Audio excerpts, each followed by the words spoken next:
Okay, so tonight we're playing Vaesen, investigative horror RPG. The players are members of The Society, an organization dedicated to researching or banishing creatures of Scandinavian folklore whenever they interfere with human society. Uses the Year Zero engine, which is seen in most of Free League's games. Alien, Coriolis, Twilight 2000 4th edition, and Blade Runner, of course, which is upcoming. And we've been playing this. This is session 4, I believe. And so far, our player characters have been contacted by a young priest named Oscar Udko, who believed that his good friend and mentor, Carl Erik Hedquist, had met a grisly end. And he believes it's at the hands of the Amundsen family, who run a herring saltery and inn in the Fjällbäckar archipelago on an island called Wrecker Isle. Our heroes ventured there. They met with Oscar, and then they sailed across to Wrecker Isle. They explored the herring warehouse and discovered evidence that Carl Erik had potentially got into a fight there, or in some kind of trouble. A drunken old fisherman had then warned them that they had to leave Wrecker Isle because they were in danger because it was almost the new moon. And then they were invited to the Amundsens' house for supper, it went as you might expect. And with the matriarch of the family, Godmother Abella, she became quite agitated by their question. And our private detective Roland had decided to infiltrate the mansion while all this was going on. He'd searched the rooms upstairs and found some quite odd stuff. The room of the herring baron, Zacharias Amundsen, who runs the saltery. His room smelt a little bit strange, and he had a large bottle of cologne, which Roland promptly emptied out onto the street outside. But the whole room had smelled a little bit kind of weird, musty, and like rotten seaweed. He'd explored some of the other bedrooms, and he discovered some charts of the archipelago, which had markings on which indicated some of the currents and some of the hidden reefs of the archipelago. And he arrived at the conclusion that the family probably were a group of wreckers.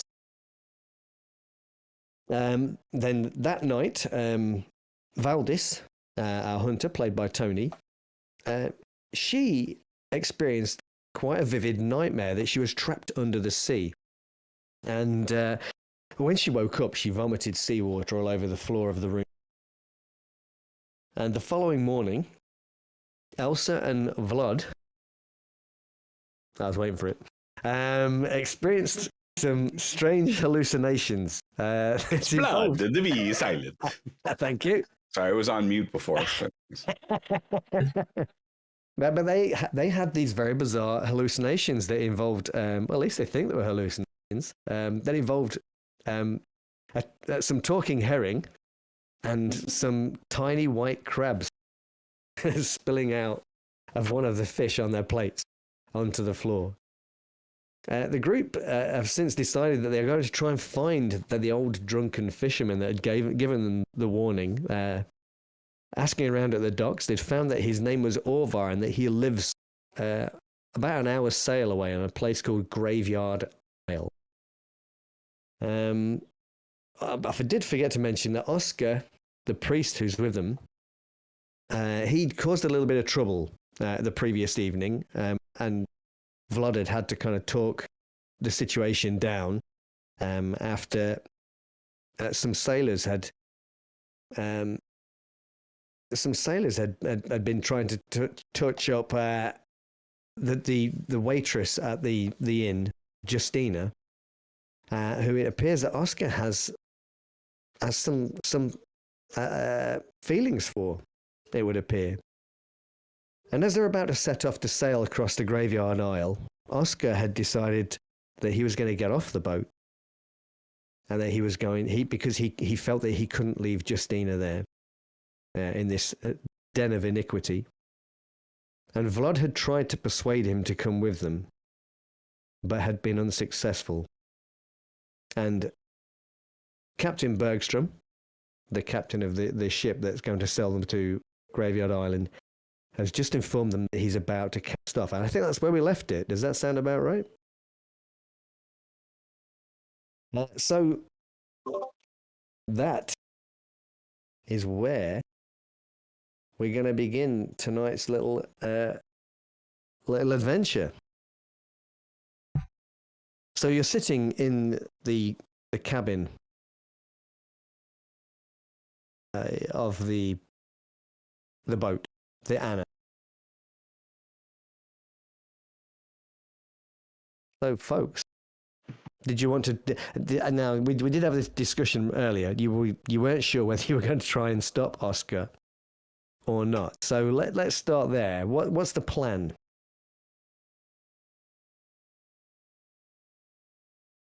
I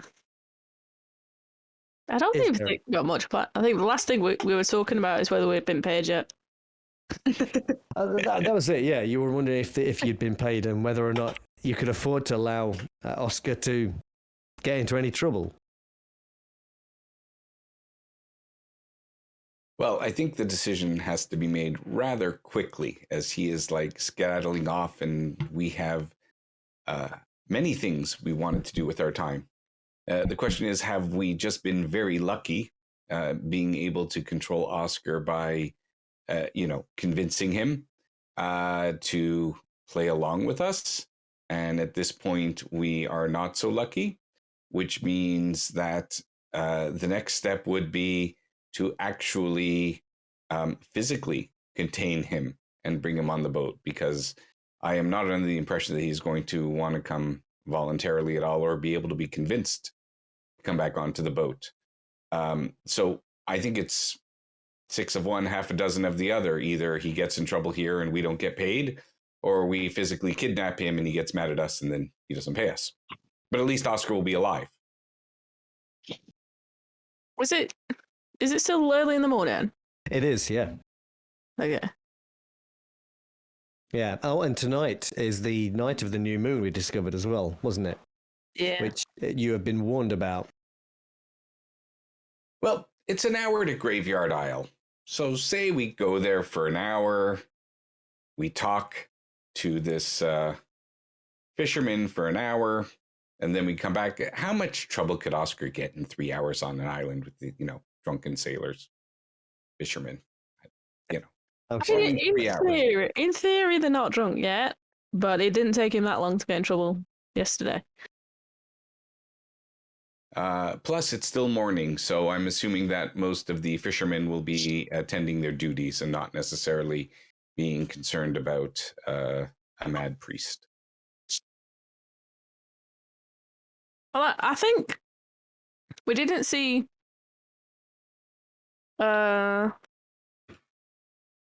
What's her name on duty? What was she called? Godmother Abella, her. No, the young girl. Oh, Justina. No, that's right. Yeah. Justina. Yeah, we didn't see her on duty this morning, so she might be in later, so he might not have to go in front of the 2 giant brothers. I think we just go. My books will not write themselves. We must go after the story. I believe Orvar has a contribution to make to the story. Yeah. As much as I am extremely worried about him, I think at the moment we have to look at a bigger picture now. It's not just about the job for him and the money. Obviously, this island is very, very corrupt, and something is very odd. There's talk of mermaids. They keep talking of this new moon, and I think in regards to the following Vaesen and finding out Vaesen and saving the humans against the Vaesen, I think our duty is leapt forward slightly now, that we need to find out from this drunken sailor what is the problem with this island, because if it is anything to do with the Vaesen, which is why we were drawn to the castle in the first place, which is why we're here, I think Oscar has fallen down in the order now of our concern. Good captain, take me to that place my ex-wife is always wanting to send me. The graveyard. Take us to the graveyard. Okay, so the Anna slips her moorings. She's a well-maintained, she's 40-foot ship. Hull's painted a dark blue. Sails a dazzling white against the azure sky. Captain Bergstrom, he handles the tiller with casual professionalism. His weathered face and quiet self-assurance immediately grants confidence in his ability. The channel is crowded. The channel is crowded with boats of different shapes and sizes. But as you sail further away from that disreputable place, the flotilla kind of thins out until the Anna is alone on the water. The islands of the archipelago are kind of scattered across the horizon as hazy blue-grey lumps kind of rising out of the ocean. It's a beautiful day, and perhaps you feel your mood lifting slightly the further you get away from Wrecker Isle. And the captain, as he's kind of sat there at the back of the ship, is anybody on deck? What are you doing? Is there? Vlad is on the deck with Cholera. Okay.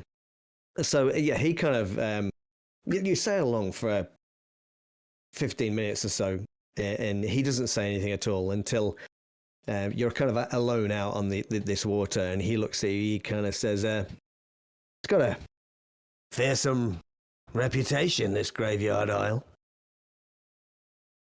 Indeed. What reputation does it have? Well, it lies on the western tip of the archipelago. It's exposed to the winds that are blowing down from the north and the west. They call it Graveyard Isle because it's the final resting place of many ships and their crews.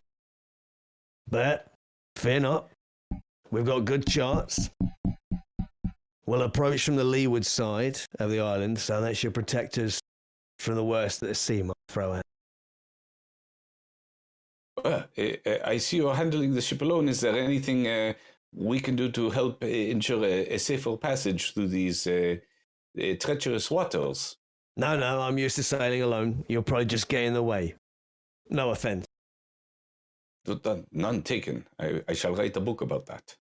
Yeah, and so the it's like a mill pond, the sea. You're kind of sailing along, ploughing along through the water, making good speed.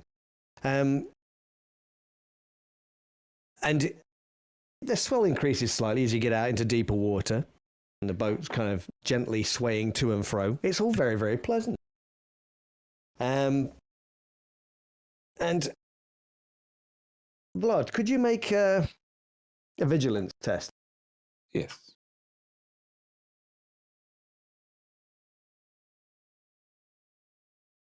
Here we go. I'm wondering if I should try my hand at some fishing while I'm here at the same time. I mean, you could do. And perhaps one of us packed binoculars.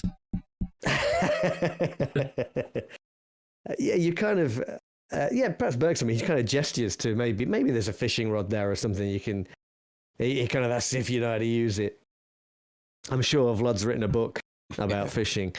And he kind of gestures to this rod. As you kind of crouch down to look, you're kind of looking astern, and it's completely still out there. There's just a few of the gulls flying about. You've not seen any ships for a few minutes. And then you notice like this dirty white sail kind of burned against the blue of the sky, just astern. Do I recognize that as Ovar's ship, the one that we saw him leaving the other day? No, it's not. It's larger than Orvar's boat. Okay. Orvar's boat. It's kind of sloop sailed. And it looks like the sail's not in great shape, not in great condition. And, Captain, while I never wrote a book about fishing per se, I did at one point write a book about card games, and I called that book Go Fish. Okay. Do you know that ship by reputation? He kind of looks, squints backwards. He says, nah, probably just a fishing vessel out of Wrecker Oil. And as he says that, you kind of, out the corner of eye, you fancy you see kind of a large shadow pass beneath the Anna, moving in the direction of the other boat.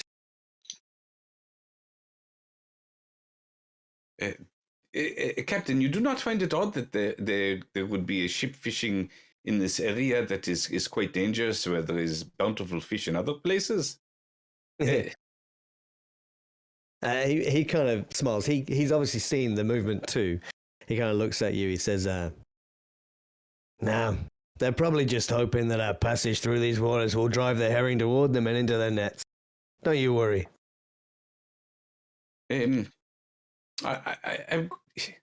Hello, friends. You ought to come up and take a look at this. There is a ship that is going to catch herring. It is something I will describe in my book. Perhaps you can give me your impressions of it as well, so I can write them down. Yeah, and Bergstrom, he smiles, and nods slowly, and expertly kind of loops a rope around the tiller, keep it locked in position, and heads up north to go up fore of the boat to kind of adjust the sails somewhat. And the rest of you hear Vlad calling you.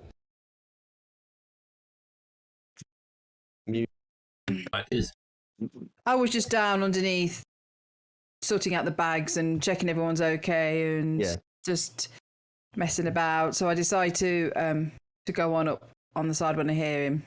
Okay, yeah. I'd have been up already with my binoculars, trying to just keep an eye out for these. Okay, you got binoculars. Yeah. Okay, nice. Yeah.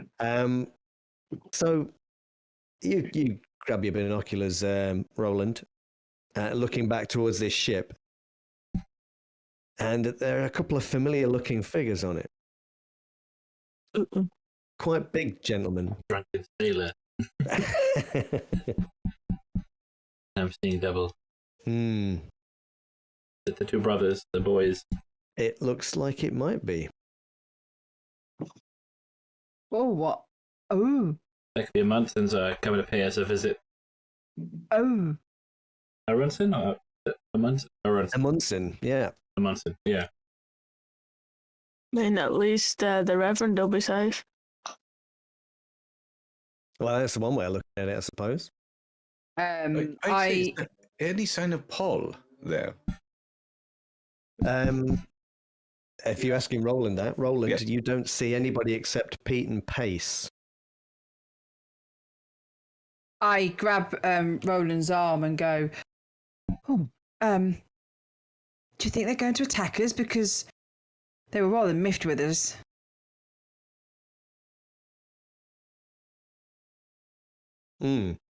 They're kind of seem to be maintaining their distance, Roland. Seems like They appear to be maintaining their distance. Maybe they're waiting for something. seems like we're the ones being hunted, not the fish. It's clearly they got to this place before us, and they had no idea of our intentions to come here even. So I believe that us finding them here is coincidental more than purposeful on their part. We hope so, anyway. They're probably hoping if some bush muck would have run aground here, and then they could have just raided them. Yeah. Possible they might not know it's us. Keep a low I know profile. it's us. Put the boat into stealth mode. Yeah. The Bergstrom returns, unhooks the tiller, and begins navigating the ship once again. You monitor them for a little bit longer, do you, Roland? Yeah, I'm going to keep my eyes on them. Yeah. Yeah. I don't know if Roland, did you know much about sailing? Does anybody here know much about sailing? No. No. In and out of game. Oh, okay. You've said a lot of words I don't understand. Yeah, I mean, maybe actually. I know bits and pieces, but make a learning roll, somebody. Oh, yeah.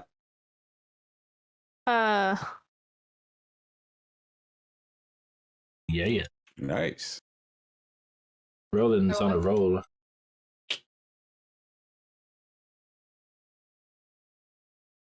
I'm just wandering around the deck, tidying up the buckets and putting things straight and stuff like that. Yeah, I don't see anything. So, Roland, Ingrid, you're not making a roll, Vlad? Oh, I could. I saw that. It's up to you. That doesn't matter. I mean, we've got 2 successes going on there. Yes. Right, okay. So, No. yeah. What else? I guess there's a few of you that know. You got these different types of sails on the Anna. The Anna's lug sail, and the boat behind you is sloop sailed. You know that sloop is smaller, it's faster, it's more maneuverable, and that they could catch you if they wanted. But they seem to be maintaining distance at this moment in time.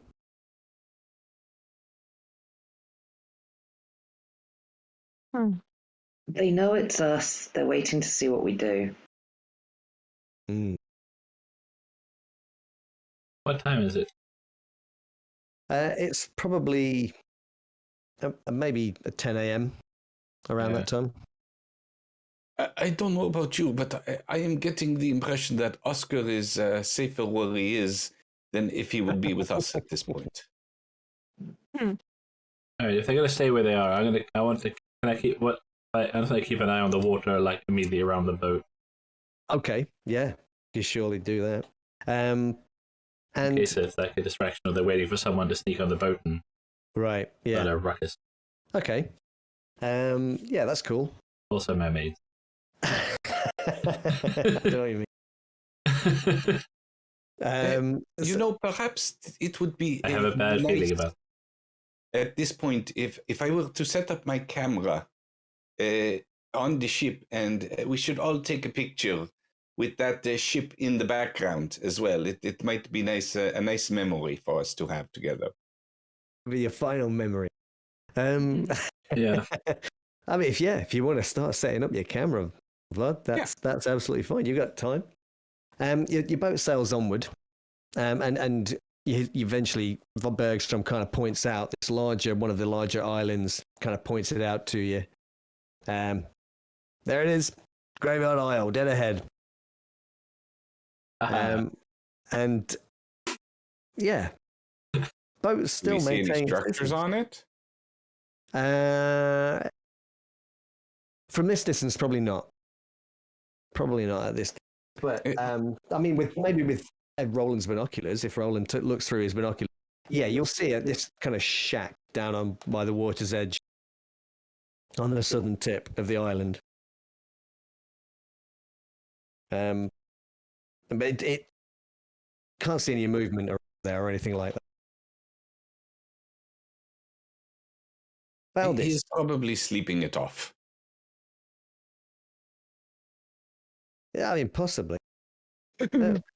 Valdis. Yeah. As you kind of sat there, looking around, probably like Roland, you're looking around, searching around the outside of the boat or whatever, or the water around the boat. You're aware that Copper, he's starting to whine and whimper. Oh. And he paces. He's pacing the deck, kind of fore and aft, nervously. You've seen him do it before when he's kind of anxious. I think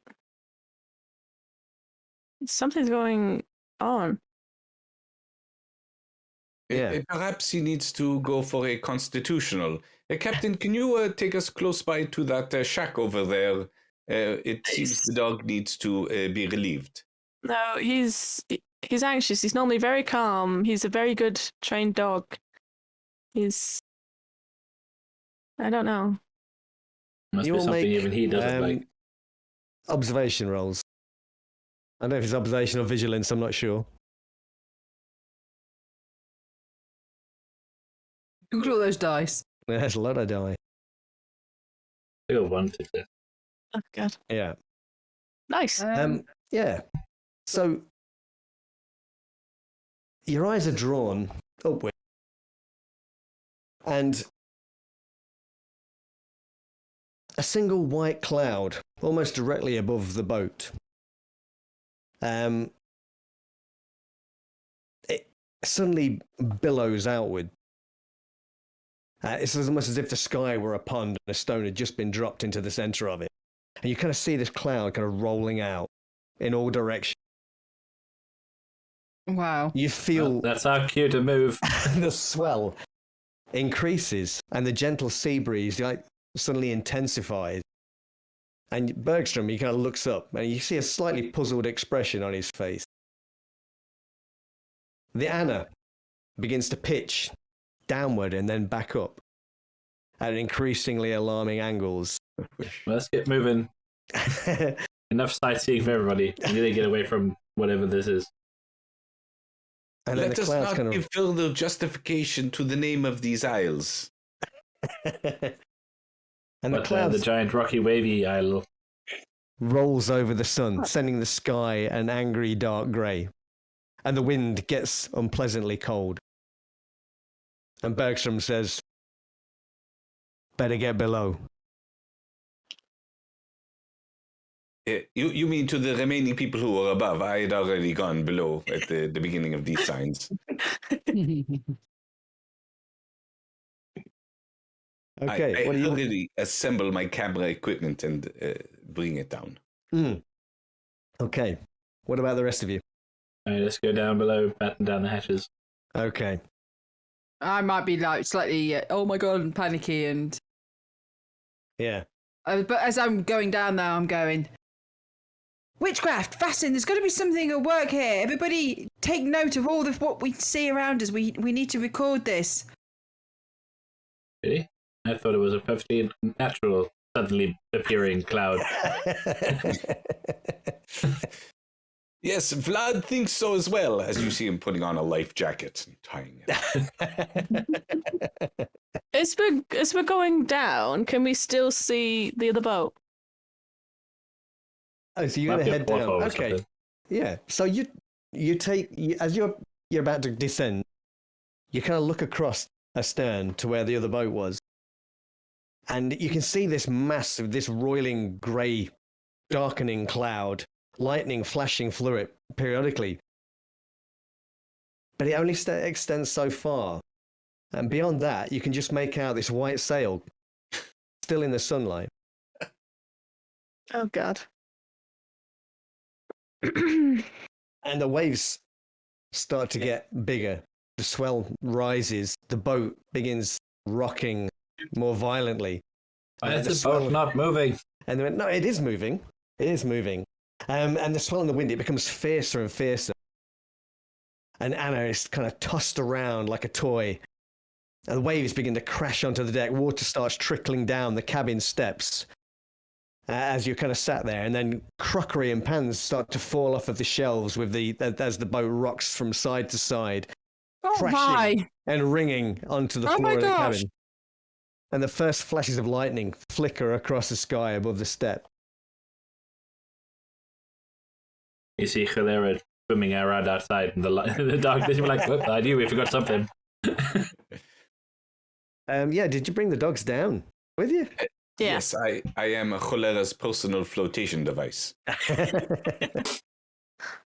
Okay, and as you're kind of looking up the steps now towards the outside, you can kind of see the sky above you, and it's almost like night out there. And you see these occasional flashes, and you can kind of catch sight of Captain Bergstrom. He's kind of wrestling with the tiller, and then he's clutching at ropes in an attempt to tame the sails. Heavy waves begin crashing onto the deck, cascading down the steps, and before you know it, you're like knee-deep in water in this cabin. We need to bail some water out. We're going to sink. We need to help him. Yeah, will there be some pumps or something we can use? I start searching around for the. There's pans and things have all just kind of. Oh well, I know crashed where down the onto buckets. I know where the buckets are because I was tidying up. So I run. Oh, yeah. You grab a bucket and a mop. Yeah. Yeah, the reason none of them are like easily to hand is they've all been tidied away. Yeah. I know where they are, so I dash and I start throwing buckets at people. I'm quite strong, remember, so I throw buckets across at people. Yeah. We should so all roll get for into a damage. line. Oh god. That was loud. Sorry. I've turned it down, sorry. Oh my! Oh god.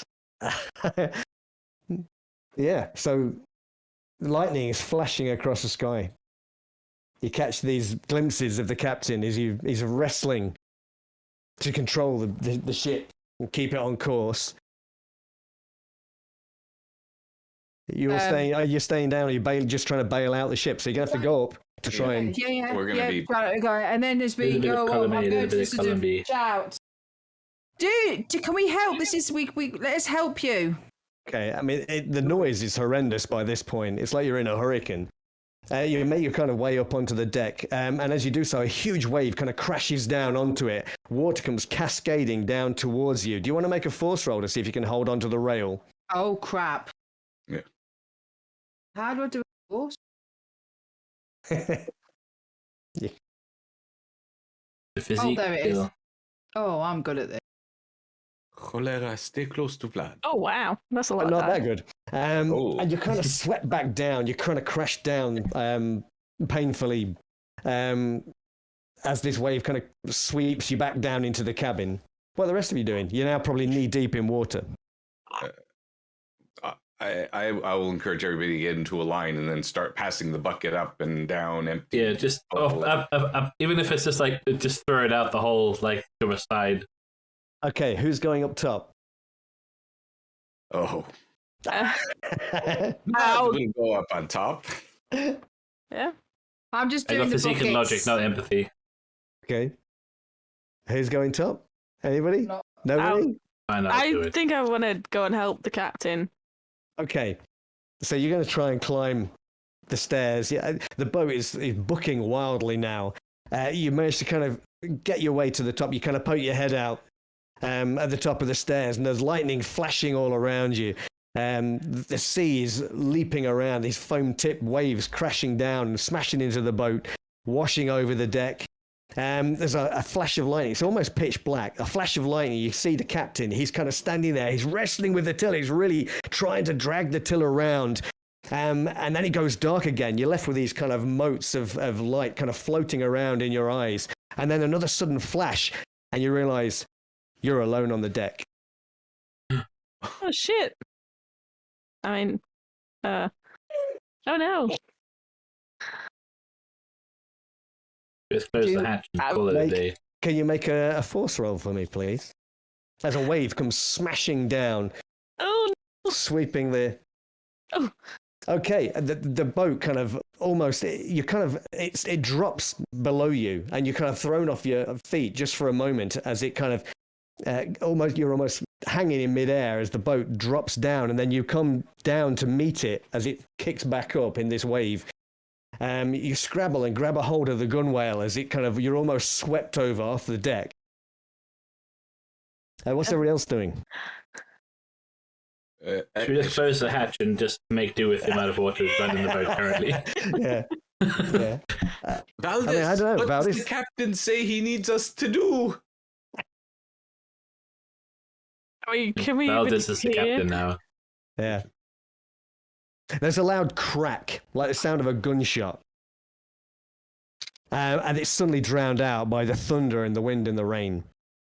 And Valdez, as you're kind of clinging to the side of this railing, this gunwale on the side of the deck, you are suddenly aware of the mast suddenly falling down, kind of hits the deck. You all hear this massive thud, this crash, as this mast collapses down onto the deck. The sails are all in tatters, like shredded, and they kind of are dragged off along with the ropes off to the side as the boat kind of veers over. And then they drag the mast off with them, the weight of them. The sodden sails just kind of drag the whole mast straight off with a tangle of ropes. Oh What no. are you doing? panicking. Yeah, we wish you well. I'm gonna try and go back to the others and just. I'm just gonna be screaming if they just so they can try and hear. It's like we need to get off this ship. I don't know if that's a good idea. We certainly do. I would not want Elsa to find out what happened over here after she worked so diligently to put everything away precisely. What's Ingrid doing? We'll close the hatch after we leave. Like she'll never know. Yeah. What's Ingrid doing? I was going to be joining in with the. They're trying to bail out. Yeah, but at the same time thinking.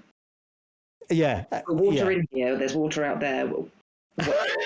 Bailing to where exactly? Yeah. How far away from anything solid? Like.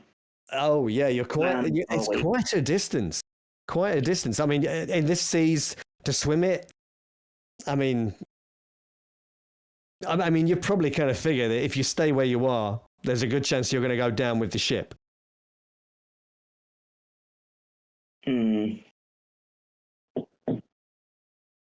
See, neither I nor Ingrid know anything about what the right course of action to do is at this point. Being below deck is probably a really stupid thing if the ship's going to go down.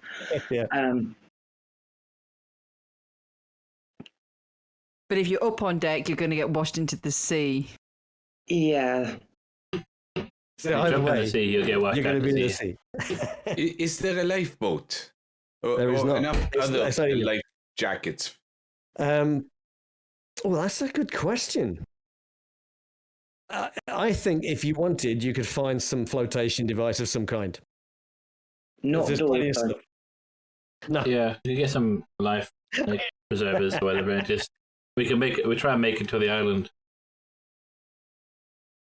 Okay. And I mean, so, it's better than nothing. Yeah. Well, we know we have another sailor in a ship there. I come stumbling out with the life jacket flotation devices because I knew where they were because I tidied up. that makes perfect sense to me. And I'm going up to everyone going, put one on, come on, quick, put one on. Sure. I assume that everybody does, right? Yes. While this is going on, waves are battering the deck. Sorry. No, Vlad is tying little strings to cholera in this big flotation device. Sure, absolutely. You can do that, and the waves are hammering once more, smashing in. You can hear timbers cracking. You hear the ship breaking apart as you kind of all jump from the ship into the water. I assume that's what you're doing, and you have that moment where you can. There's this cacophony of sound, and then it's suddenly very muffled, and then it's there again. You can hear all of the storm and the sounds of the waves, and then it's muffled again, and eventually everything just kind of goes black.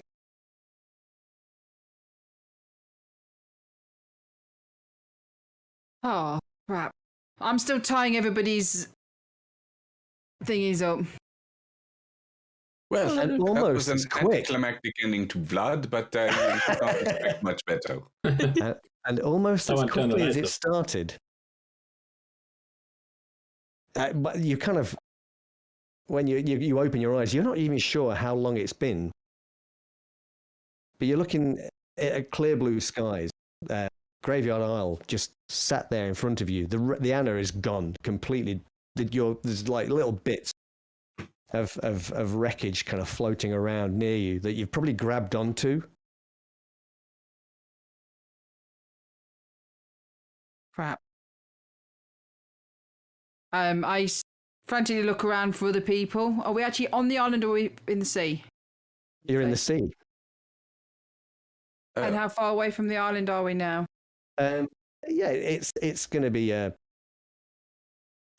tiring swim, but you've got your flotation devices. You can probably make it. Ingrid! Vlad! I forgot everybody else's name. Roland! Aldis. Aldis! Literally on the screen. I'm just looking, but it was at the moment he was on their actual names. I was waiting for it to Captain scroll. Bergstrom. Doggies! Captain. Yeah, there's no reply. It's just the gentle lap of the waves. The seagulls. Caw-caw. That's So it. can we see each other then?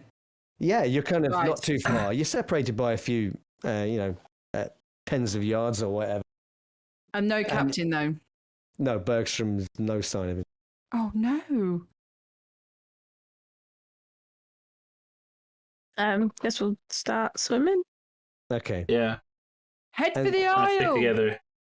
Okay, you paddle Head for the towards graveyard. island. You paddle for the island. Now, I think what I'm going to do is I'm going to get you all to make force rolls. Anybody that doesn't make it is going to suffer from a physical condition, probably exhausted. God damn it. Anybody that does make it and makes it with more than one success can give their success to somebody else, in effect, helping them. Damn. Yeah, I've got 3 successes, There so you go. Whoa, So, Valdis. Valdis, obviously an outdoors person, is well used to this, and you were able to assist Ingrid. Perhaps you caught yourself on something as the boat sank, and She's a complete weakling. yeah, but Just off the bat, she is weak as all hell. yeah, and maybe in a state of shock, Valdis is able to assist you, and you can all, and Roland too. You're all paddle your way. It seems like it takes forever until eventually you kind of drag yourselves wearily onto this stony beach on Graveyard Isle. Don't worry. We know that sailor guy has a boat that he gets back and forwards on this island. We'll get away. that's if he's even here. But he lives here, so he will be here at some point. Good point. If there's something to cooperate, what do we do with Drunken Sailor? Shave his belly Shave his with a belly with a rusty razor. Obvious. Can you tell what songs we sing our grandkids? So, I take it you're on this beach. You kind of gather yourselves up. Copper, Holera, Halera. yeah. Holera. You've managed to get them to safety too. Oh, thank goodness. I was only bothered about them. And you know that you just got to walk along the length of the beach, and you will eventually come to the shack that you saw through Roland's binoculars. And so you trudge wearily that way, I guess, because only sign of civilization, right? Or do you do something unexpected? I'm just fussing around, getting over the bits, and I'm actually looking along the shoreline to see if there's anyone's luggage or anything. That's a good point. Let's not worry too much about that. Oh, I would. Oh, you worry about it. I'm not gonna. Yeah. Are we near the shack? Can we see the shack? It's not. I mean, it's not a massive, huge island. It wouldn't take long to walk to it from where you were. Let's go fight this drunken man. Yes, The surely drunken the man. storm must have woken him by now. It was quite fierce. Well, that's a good point, because I don't think anybody except Valdis saw how odd it was. What was? The storm. Well, we might have seen some while Roland described it as what we were doing was a bucket brigade. It's a new meaning to the word after being part of a fraternity. Bucket brigade had an entirely different meaning to me until now. I'm not a fan of sailing. That storm was terrible. I would not call that sailing. I call it more barely surviving. I don't entirely sure that storm was natural. But isn't this sea round at this graveyard isle supposed to be notoriously bad, which is why they call it the graveyard isle? We must have hit a freak storm. I mean, it was a freak storm, but I mean, it was a storm just for us. Huh? Oh. It was very strange. It was just the one cloud. It seemed to hang over us. Just before we went down below, I saw that the two brothers were still following us, but were outside of the storm. Valdis, do you think this is what Orvis was trying to warn us about? I think he might have been trying to warn us about something else. There's something about this new moon. But it's just what? Valdis, are you sure you saw that? Because you were a little bit out of sorts. What I saw was real. Okay. What happened last night was real. Okay. I grab her elbow and guide her. Let's go and walk to the shack in a rift. Valdis, did you really pilot the ship after the captain went disappearing? No. No, I went to attempt it, but the waves were too strong. I see. Then the mast fell. On the captain? No, the captain disappeared. I think he got swept away. Tragic. Okay, let's go to this shack. We'll find this drunken sailor. And you're around the promontory. hold on a minute. Redmond, were you saying something? Because I don't know if you were muted. Oh. No, I was just going to make a quick comment that it was probably a good thing we didn't bring Oscar with us. Probably. He's probably still safer on the boat than he was at the only moment. You're around the promontory. This kind of pebbly beach is quite difficult to walk on underfoot. And you kind of see this little shack, quite run down. Some fishing nets are kind of hung out and drying. That's kind of strung out and drying on this between these two poles that have been staked out into the ground. It's very quiet. There's no movement from the shack that you can see. Sounds like someone's been here recently or not. Who's going to knock on the door? That's it. Yeah, as you kind of get a little bit closer, kind of just beyond, actually kind of on the sea, nipped by the sea's edge, you can see a small jetty, and there is this small boat kind of tied up to it, just kind of gently rocking to and fro in these slight breeze and the small waves that are rolling up onto the stones with a hiss.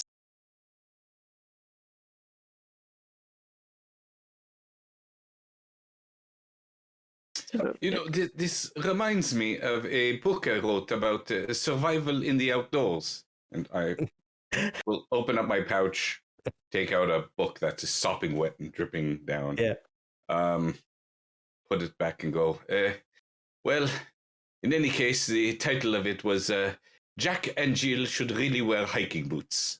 That was the title of the story of survival. But in any case, I'm wondering next time you write a survival book, you should maybe make it waterproof. Yes, that is a good idea. I'm also considering making a patent so that people could take cameras underwater and take pictures of the fishies. That could have been useful for me about 30 minutes ago. You've lost all your camera equipment. Yes, I believe so. The film is very sensitive to moisture. Have you lost your collection of books as well in the sea? I'm sure I'll be able to dry them out. I have a satchel with a little flotation device tied to it. Yeah, of course.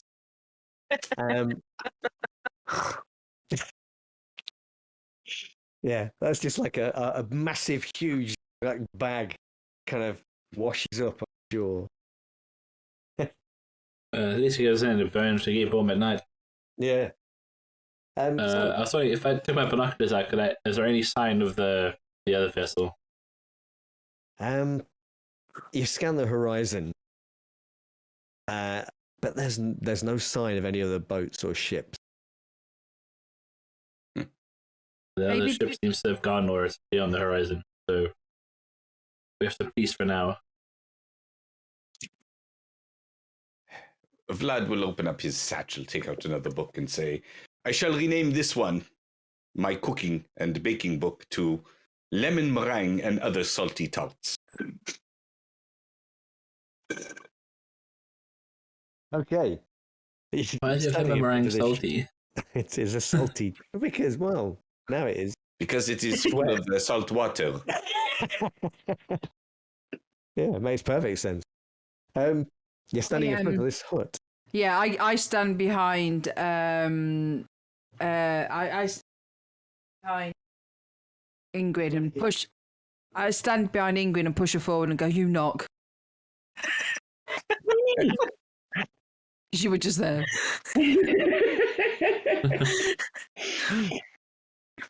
Ingrid will knock on the door. So yeah, you stand in front of this, quite ramshackle. It would be very, very drafty, this place. You wouldn't want to be staying here in the winter. That's the windows are filthy to the point of almost being opaque. And the one on the door is quite rotten, and it kind of rattles as you hit the door. And you stand there, no soul.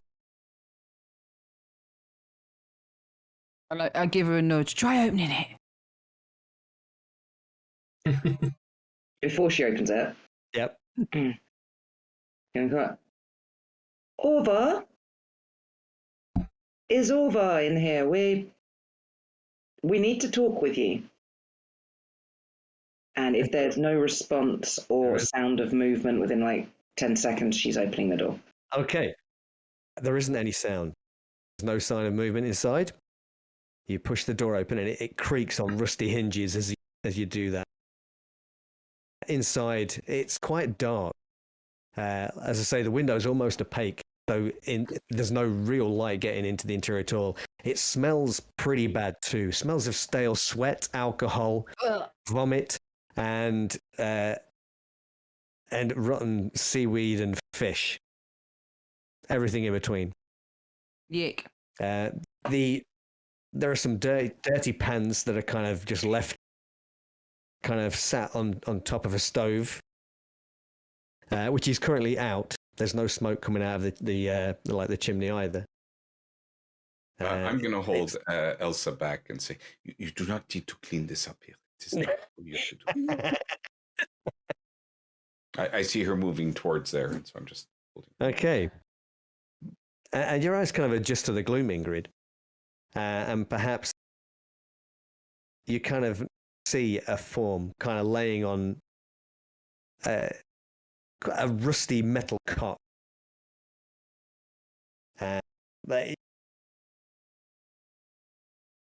There's perhaps a soft kind of snoring coming from down by the side of the bed. There's like a bottle. The label is unintelligible. You can't see what that says. It appears to be empty.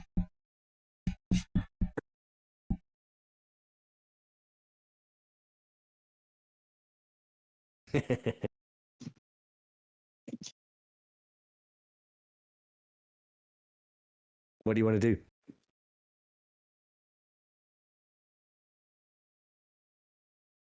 Ingrid, if you want to refer to my book on how to how to find a mate, it is titled "What a Catch." It might be appropriate. Ingrid's just going to ignore him. Okay. But it's one of those I'm actively ignoring you. There is no subtlety to it. You basically turn around and say, I'm not listening to you. That kind of, yeah. Did any of the buckets wash up on shore with us? I mean, there'll certainly be buckets scattered around these premises. I think the easiest way of waking him up is going to be by giving him a wash at the same time. I bet he's got a wee bucket by the bed. Yeah, I'm not. Yeah, like he's going to use a wee bucket. Can't he just go outside? No, he'd just do it where he's sleeping. Oh. So you grab a That bucket. is what I understand bucket brigade to mean. Ah, there we go. Mystery solved. Right, so you grab a bucket. You go out to the sea and scoop up a bucket full of cold water. Yep. And bring it back, and I'm going to throw it at him. Okay, are the rest of you doing anything during this time? Hiding. Okay, that's a good. Worse. Keep a lookout. Okay. Skulking around the door, being for some Brave. reason not so brave as I should be, because I'm supposed to be a brave and strong person. But for some reason I've decided not to be. Okay. So, Ingrid, as you make your way inside, we're carrying this bucket of water. You kind of approach the figure. He's kind of laying kind of face down. His hand is gripping the top of this bottle that's kind of laying next to the bed. And you realize he's just wearing like long johns. His trousers kind of down around his ankles. He's got a little flap on the back, and that's kind of half fallen down, so revealing one buttock. And perhaps as you kind of approach, there is this kind of noise comes from him, and he kind of murmurs softly in his sleep. And you brace yourself. And you throw this bucket of water over it. And there's this like kind of noise. And he gets up faster than we could have expected. He grabs something that's kind of at the side of his bed, and he kind of leaps out of the bed and wheels around unsteadily, brandishing this thing in front of you, which turns out to be like a lantern, and that he appears that he's going to try and brain you with. And lucky he didn't die of a heart attack. Yeah. As he stands there in these filthy long johns, and then trips over his trousers as he tries to move towards you, and kind of collapses down in a heap. You hear the lantern smash on the floor, and he kind of lays there momentarily. Are you done? Worked out.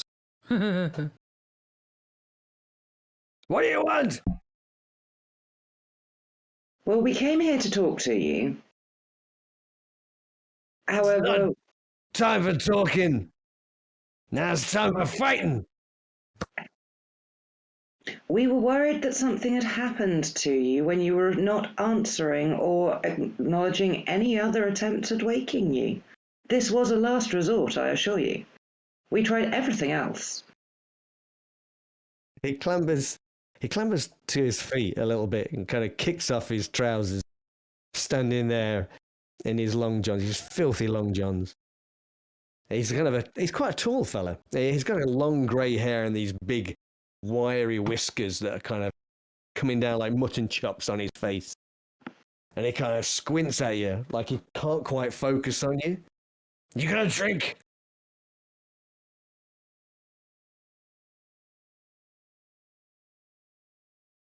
Would any of us have booze? That's entirely up to you. That's your decision. But if we did, wouldn't we have lost it in the shipwreck? Not necessarily. Oh. I reckon that if anyone, Vlad is going to have a hip flask. It's going to be engraved. And in some silly... Blood from Vlad. Exactly. To Vlad from Vlad. The V is silent. Yeah. Depending on which way he takes it out of the pocket, it's got a different version on each side. Here, for your good graces, I remove the flask. Okay. Ooh, you don't He drink it kind of from mine, then. snatches it from your hand, unscrews the lid, takes a massive swig. It is very expensive. Good stuff. And then he sits back down on the cot, takes another swig. He kind of looks at the five of you standing there. I know you. You spoke to us last night.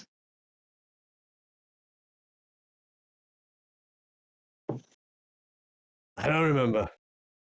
You told us to get off the island because it was dangerous. And we did! And it was!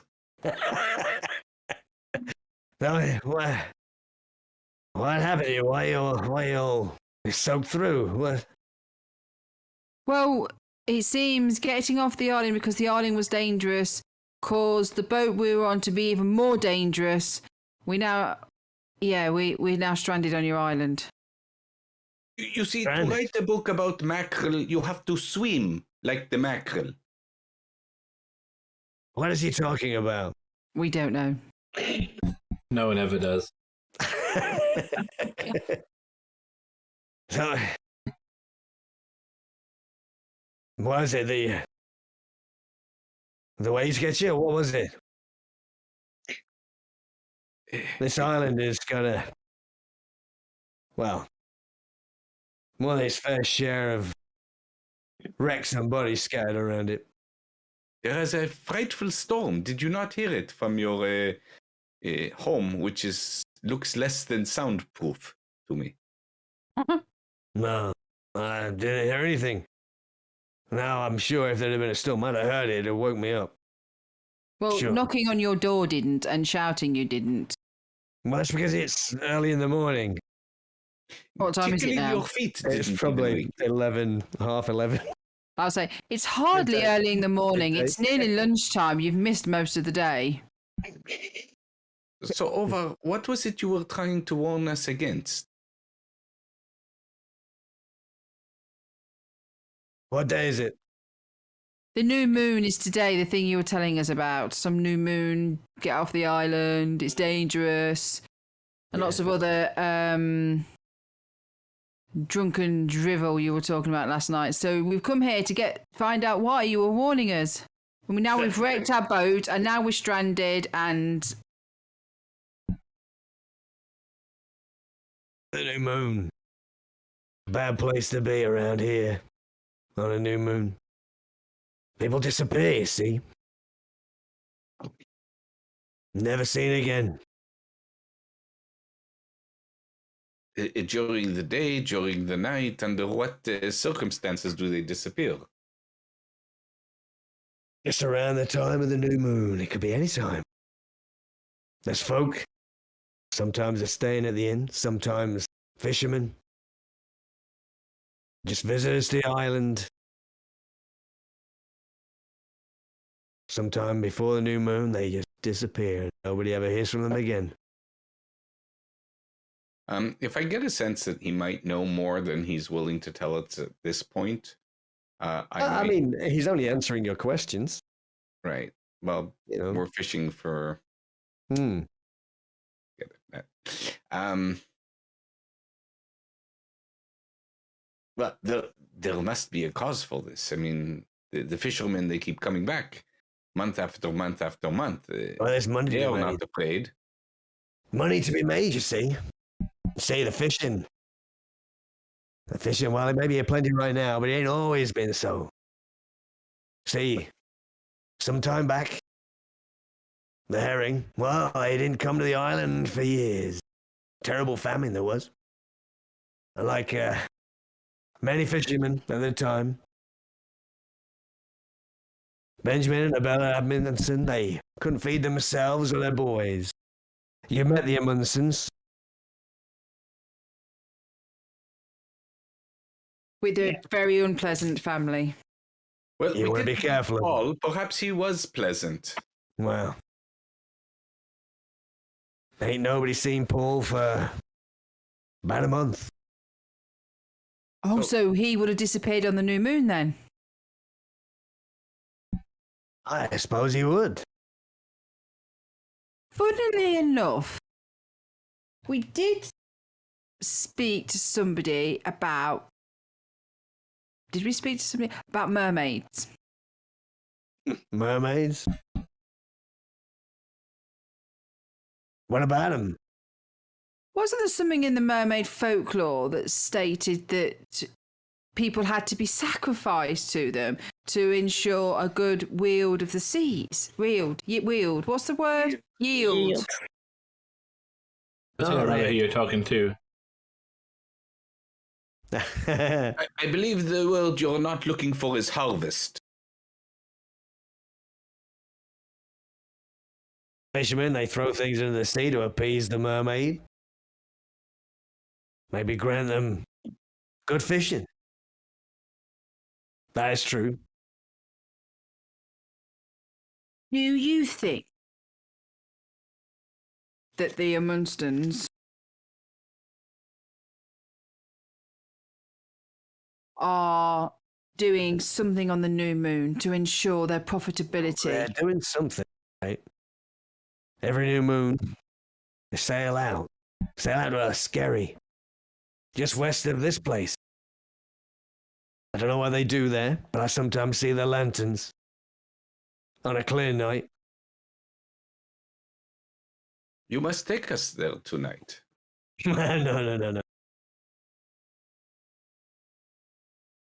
No. No. You don't mess with the Amundsons. So, Not to mess with them, to document. I am writing a book about them. They're a very famous family. They have come from rags to fishes in a very short period of time. And it is noteworthy to write about such people. Oh, you've heard the stories, right? You've heard the stories of the Amundsons then. which ones? Them being famous. About them No. turning the wrecking Oh, when the fish weren't here. it wouldn't surprise They me. couldn't feed the kids. Benjamin and Abella, they couldn't feed them. They turned to wrecking like most of the people that are around here. These narrow straits, they make for strong currents in shallow waters. See, the full riggers, they're passing through on the way to Christiana or Gothenburg. They'd run into trouble. They couldn't maneuver, you see, in the narrow channels. Them huge square sails. And they'd be sunk, along with their precious cargoes which would wash up on the shore. Benjamin and Abella, they go and loot these wrecks, you see. Any of us might do the same. Yes, but that is why they have asked me, secretly, of course, you must keep this under the strictest of confidentiality. They had asked me to come here to write an autobiographical work of their lives after that period. They do not want to be remembered, and they do not want their names sullied by that ill reputation. Hello. That is why I am here secretly to write about better years. And You that want is to why make it them moves you. look like heroes, is that it? Yes. They are not heroes, my friend. So what are they? How far is this island that you've just mentioned? Hey, on a clear day, you can see the lanterns on it from here. But we So need to that- get there. Just a couple of miles. So it won't be there till this evening. That's right. Bless But you. that scary. That island. Sometimes it's there. Sometimes it ain't. How about When he says that, I'm going to try to take the flask out of his hand because I think he's had enough. Okay, and he resists most definitely. Do you want to try and grab it out of his hand? No, hand off over the flask now? Yeah. Surely this flask has bought us passage to that island. You can take us there before they come. We haven't You'd been need going one that of way. this flask, my friend. He takes another swig. It's fine, though. Wouldn't your conscience be slightly pricked in the fact that if you don't take us over there, we can't stop some innocent people dying? If you take us over there, we might be able to put an end to all this. I think we need to make some kind of roll here. Okay. The fact that he is now re-inebriated, would that give some sort of you wish he was to that? I think. Is it who's making the roll? Is it Vlad? Well, I'm trying to manipulate it, but my assisting. manipulation's rubbish. I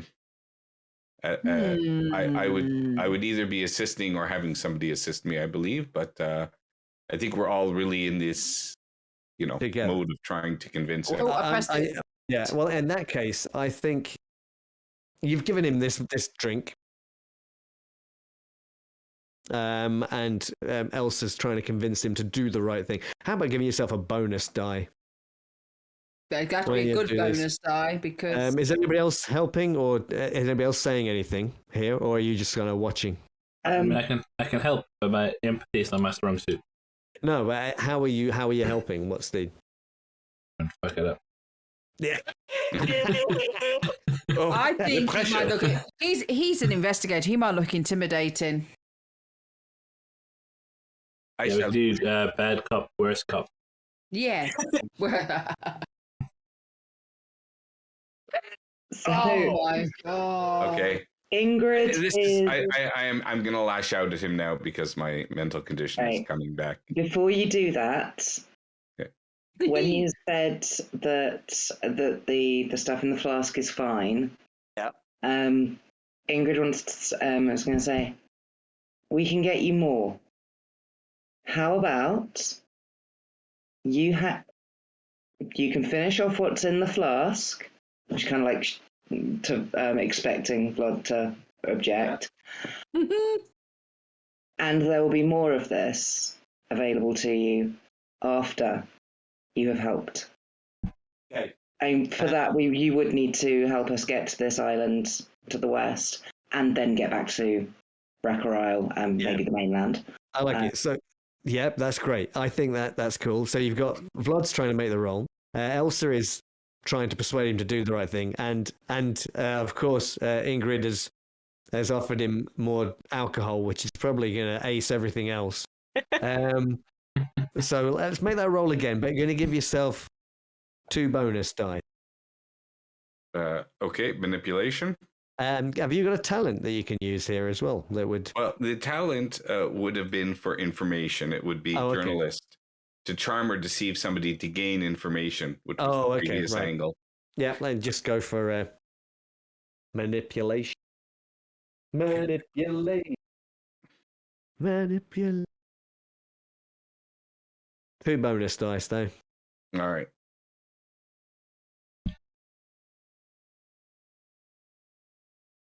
All right. Has it opened behind the sheet or something? I've got it here and oh my god, Ingrid's got good manipulation. I think she should have rolled as well. Do you? Devious bitch. Okay, well you make the roll then. Because I want this boat. Okay. And she. I mean, let's just say if you fail, he's going to offer you the boat. He's just not going to sail it. Oh, Ingrid! Nice. Ingrid! It was the booze. The offer of more booze. That's what sold it. Yeah. So basically, we've all tried these different ways, and we just sort of like, oh. And then she swoops in with this whole. There's more of that. There's more where that came from. And he's like a donkey and a carrot. Yeah, and he will say under his breath, "Thank God, I did not want Valdis to captain that ship."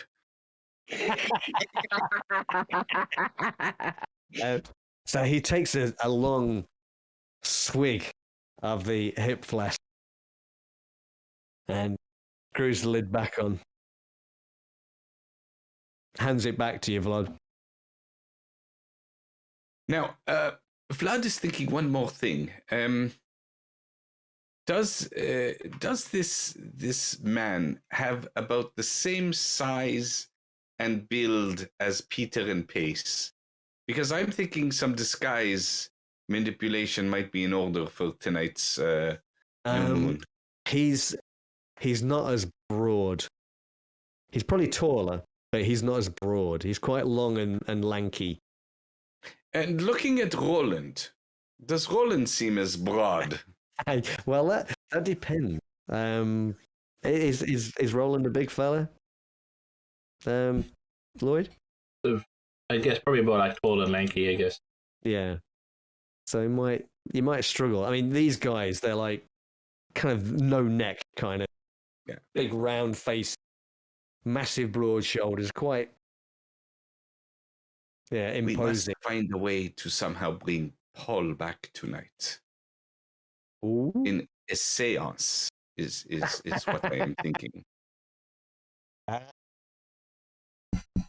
A seance is totally doable. You are the specialist in this. We must make it appear that Paul has come back tonight and is irate with whatever it is that they are doing here. We can goad them into understanding more that way. Correct.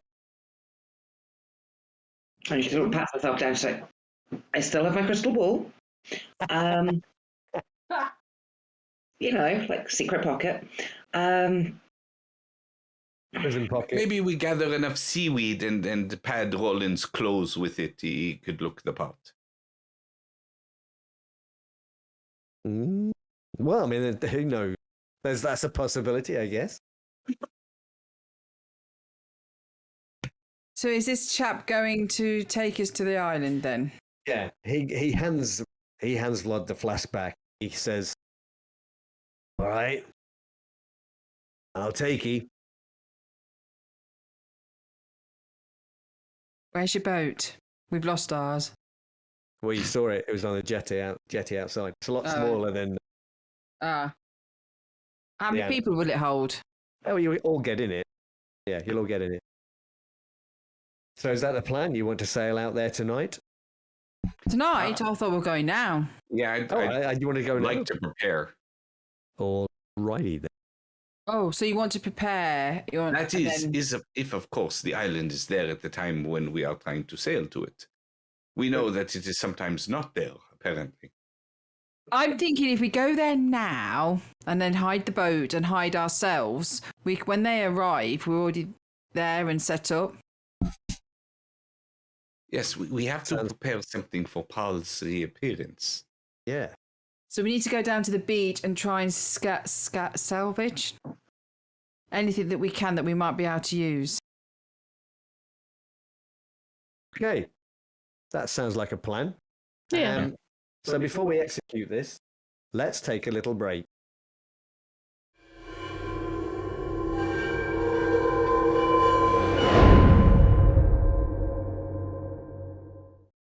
You're heading to a small island, kind of even further west than Graveyard Island. So you climb aboard Orvar's little boat, and he sails out past Graveyard Island, kind of leaving that in the distance, a couple of miles out to sea. And it's proper open sea here. This is not like the archipelago. You're kind of exposed to the ocean proper here. Would any of us have remembered seeing that island from the charts that we were privy to before? Well, Roland would have had the charts, wouldn't he? And no, actually, Roland, this island was not marked on the chart. This island was not marked on the chart. Yeah. Maybe it is only sometimes marked on the charts. Well, the markings, I think, were more like reefed. I suspect the markings on the map were more like reefs and things where they can, where they unfortunately would go. If this is like another unmarked island entirely, then maybe someone's keeping it off the map. Yes. So it's a short sail out to this place, and as you kind of approach it, you can kind of just make out it's only just above the waterline. This rocky outcrop. He kind of points to it. Call it Deep Reef, he says. Deep Reef. Yeah. Deep. Sometimes it's below the waterline, I guess, because you can't see it. That explain this mystery. Is there a place we could hide your boat in the meantime on the other side of the reef, so as not to call the attention that they have guests here? Imagine by tonight it'll all be underwater. That'd be fun. Let us hope not. But I mean, given that we can see it now and tides tend to be... Yes. So I'm going to just move us across now to this place. Hopefully you can see this. Yeah, this begins to scare me that we actually have Roll for initiative. Real map for this. Yeah, the problem is here, I don't really want you to not be able to see anything. So we're going to switch that. What was that? So yeah, it's a very, very small rocky outcrop. Tiny little island. And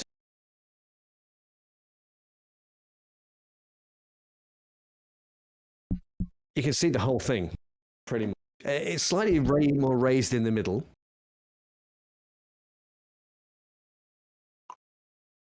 But yeah, this is it. He kind of basically has to kind of anchor the boat. Does our friend Orvar to this thing? It is just like a raised kind of platform in the middle of this ocean.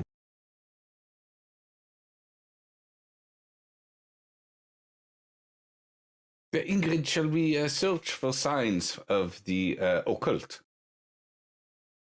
So there's nowhere to hide as such then? Not really. Shit. I mean, oh sugar. So once we're here, this plan may be flawed. If they turn up, they're going to see us. But we'll also see them. I have a suspicion. May I share it with you? I mean, we got time. Mm-hmm.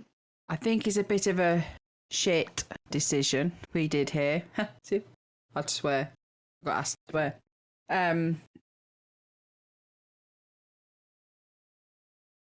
I have a feeling, because of the knowledge and the books I'd read previously about mermaids, I think that there's going to be a sacrifice on this island tonight to the mermaids. And I think it's the mermaids that are making these people have these powers. Or they're mer children and they have the powers. And they attune to their mer world here on a new moon. And I have this terrible feeling that now we're here, we may be the next sacrifices. Because they only did one sacrifice. But,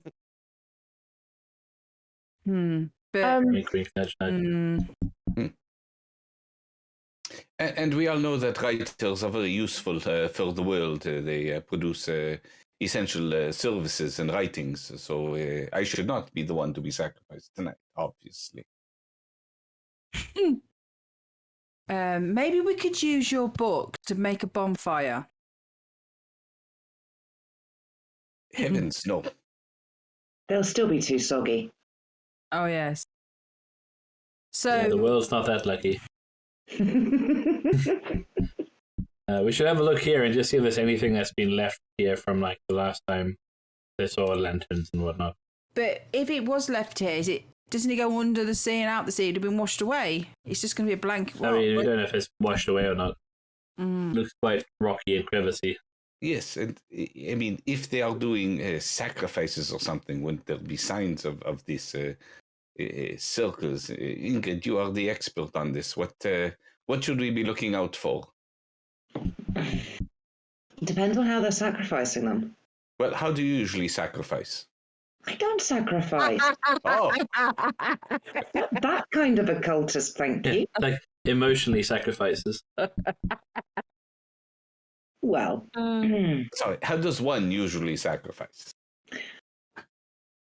from what I have read, not personal experience, thank you very much.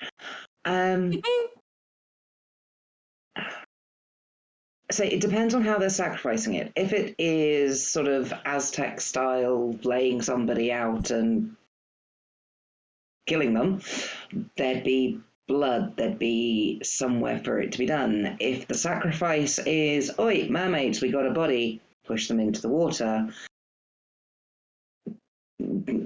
That is oddly specific for somebody who doesn't allegedly sacrifice. I mean, you can probably find enough of it from a history book. Yeah, she reads a lot. Would this be And is currently playing with her crystal ball, eyeing up whether or not it's worth like trying to throw it at Vlod's head at the moment. Well, don't you might miss. Yeah, it's her only crystal ball. She doesn't want to break it. Just keep it in your hand and then just whack him around the back of the head. See previous comment about her being a total weakling as well, so... Just have to hit him more than once. Bless you. And again. Yeah. They come in threes. They come in threes. Wait for it. No, I think we're good. I saved from the Rama sneeze. I think we're good. I'm guessing is over. No. Oh, is that what it's called? Over. Over. No, over. Yeah. Is he come onto the... Yeah, he come onto the... He's on. Yep. There was number 3. Sneak attack.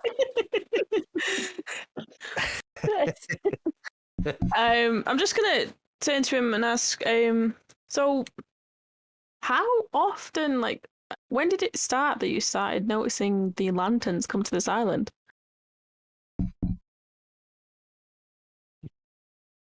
They've been doing this for years. I don't know what they do here, but it seems they come out here every time there's no moon. Like they need it to be dark or something. So, Cursed place. were you around when there was no fish last time? I was. Do you remember if It's they bad. were doing it then? Coming here. Yeah. I thought you people knew about the Amunds. Yeah, You said they were famous, that you knew about it. Well, we don't know about that every move. When you get to know about somebody, you have to investigate them. Like when I was writing a biography about this famous geologist, I had to research about what it is he did in his studies and stuff. And that's how I came to title the book, which was called Rocks for Brains.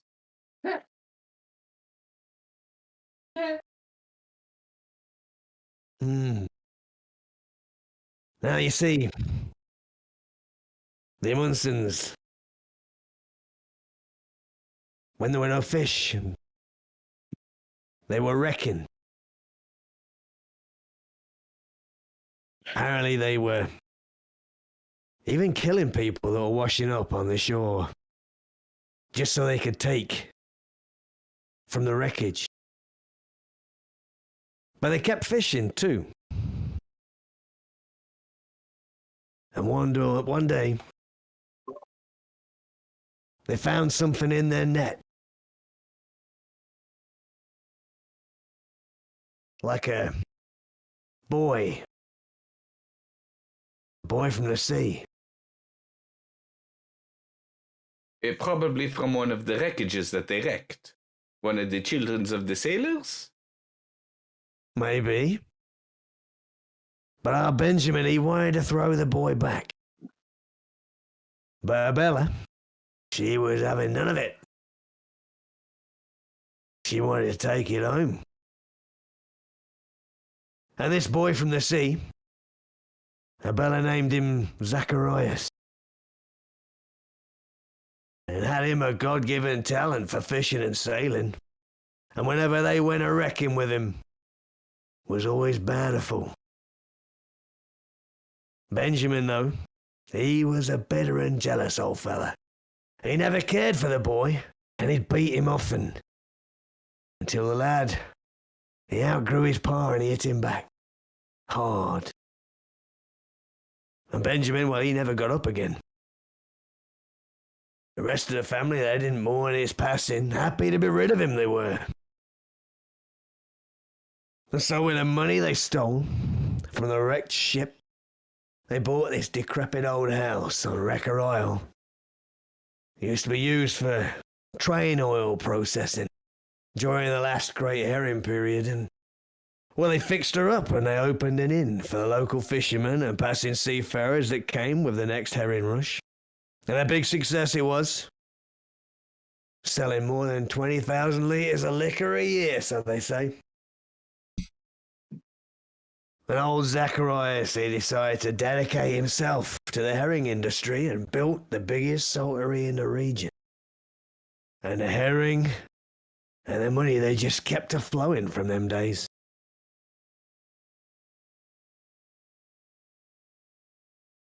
Orvar, if they only made 20,000 liters of alcohol a year, what did everybody else drink?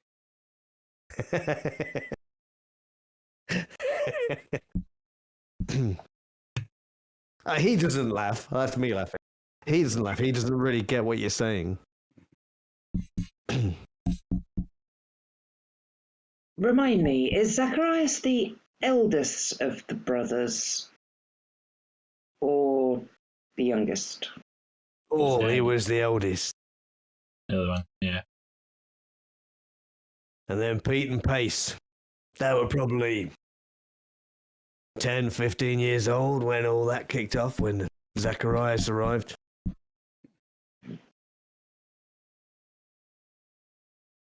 Maybe you noticed, Zacharias, he doesn't have much of a family resemblance, if you know what I mean. So he's the youngest then?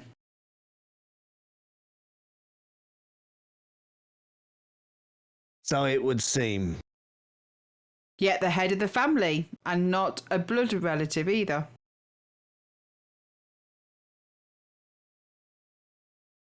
There is something very fishy about this Zacharias. In more ways than one.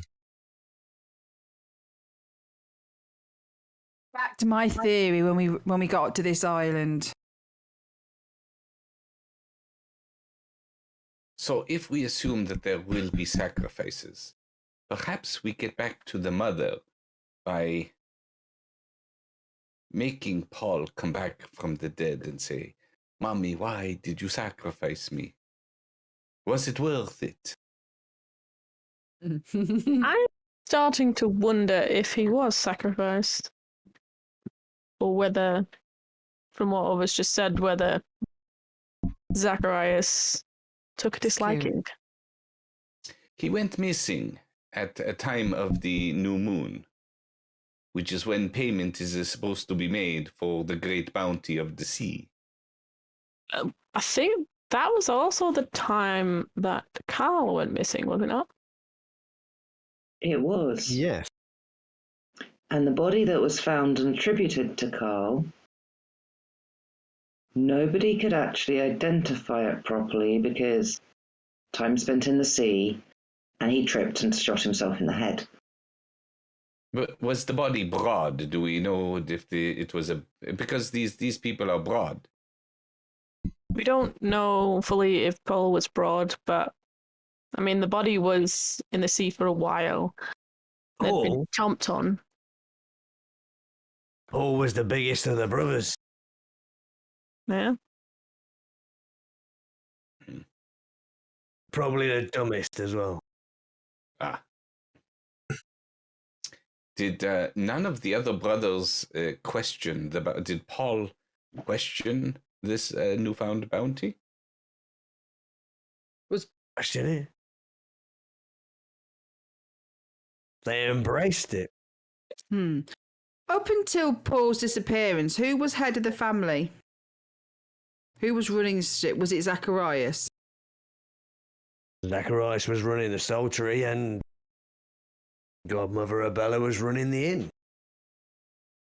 Oh, so Paul wasn't in charge of anything. He wasn't getting in the way of Zacharias.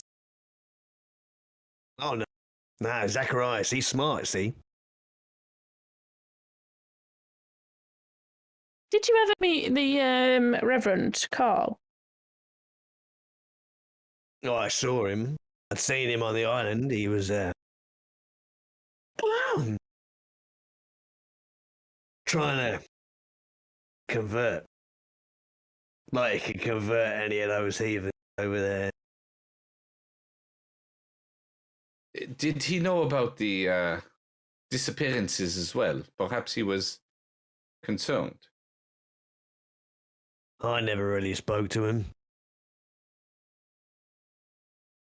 Not while I was sober.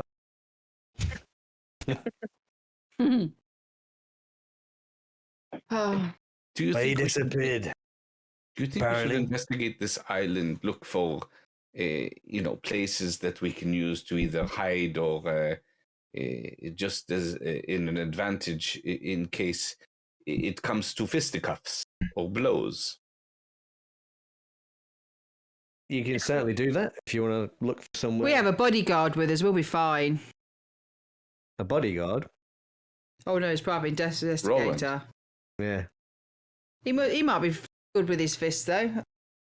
I mean, if we're also dealing with mermaids, we might not be in any upper hand situation. So what is it you want to do? You want to scout the island and look for... Yeah, we'll scout the island, but yeah. I have a feeling we may have gone slightly wrong. Okay, so like I say, the island is kind of raised slightly in the middle. So if you were low enough on one side, you could probably hide from anybody else that was Right. on the opposite side of this little isle. So if we made sure we've gone the furthest point of what that may be that they would come in on. Yeah. Yeah. Yeah. Yeah, I'm just wondering though, is there a reason why they picked this specific island? So are there any markings on it? Are there any are there any properties on this island that makes it particularly suitable for their purposes? And then we can kind of backtrack from there to know what that is. Yeah. Okay. Let's have a think about what we here.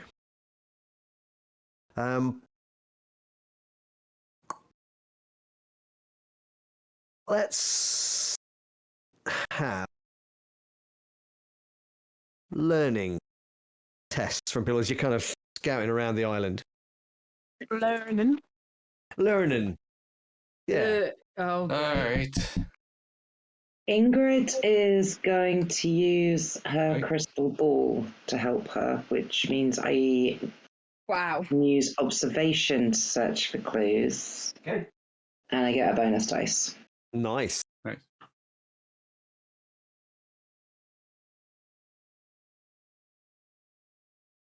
I mean, yeah.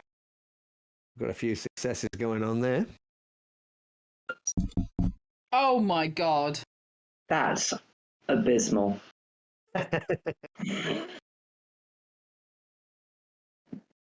So, Valdis has got 2 successes. Elsa has... You're an outdoorsy person, Valdis. Yes. You probably know then, or you've probably observed, that the islands of the archipelago all generally made of the same type of stone, which is like granite.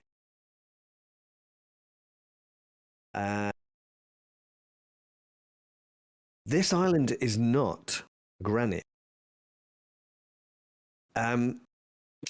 It's like a rock. It's rock you've never quite seen before.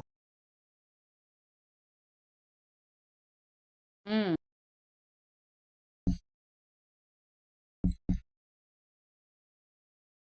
Elsa, you've kind of been scouting around. Yeah, you find that perhaps there's a slight depression on the side of the island where you've kind of brought the boat in. There's kind of a little bit of a depression down here, which would give a little bit of cover if you were to hide there. It would also mean that you wouldn't be able to see them necessarily. But maybe in the dark, you may be able to move around a little bit easier without being seen.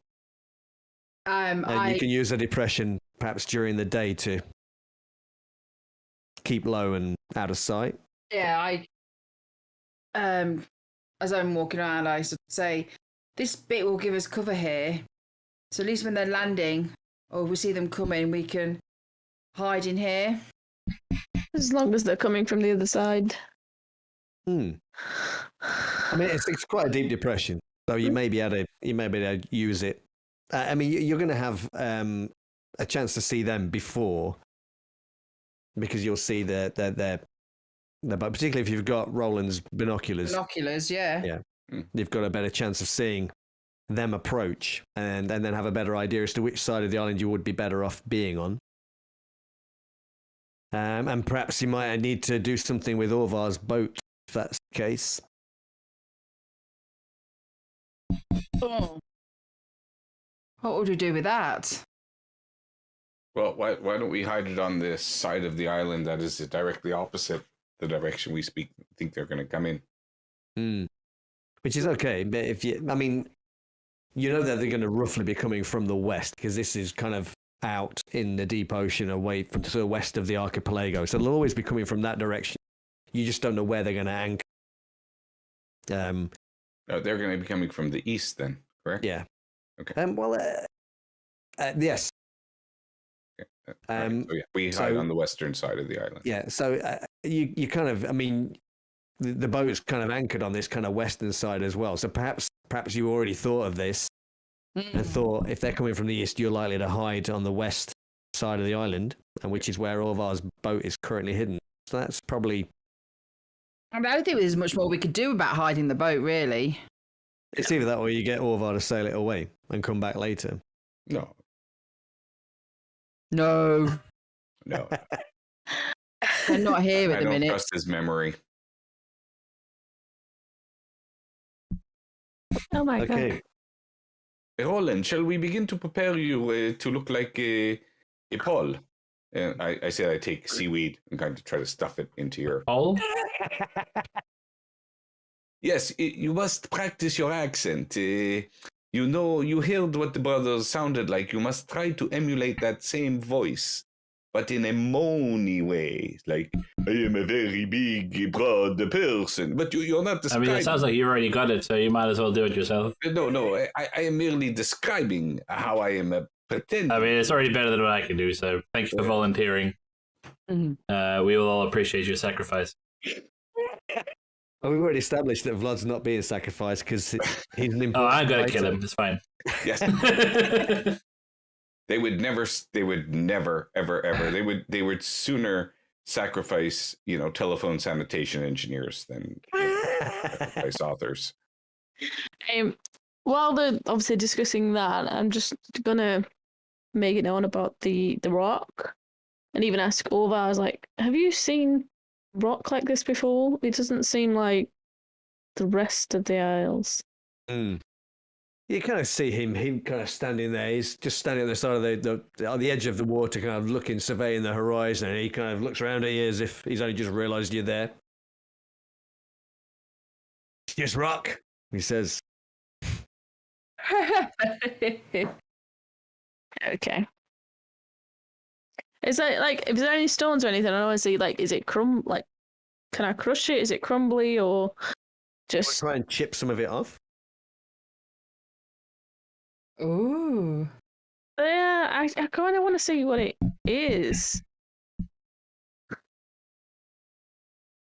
Yeah. Yeah, good. I want to see how breakable it is and like. Yeah. If it's sturdy or anything like that. Does it have the texture or consistency of dragon scale, specifically sleeping dragon scale? Funny you mention. What? Wait, what?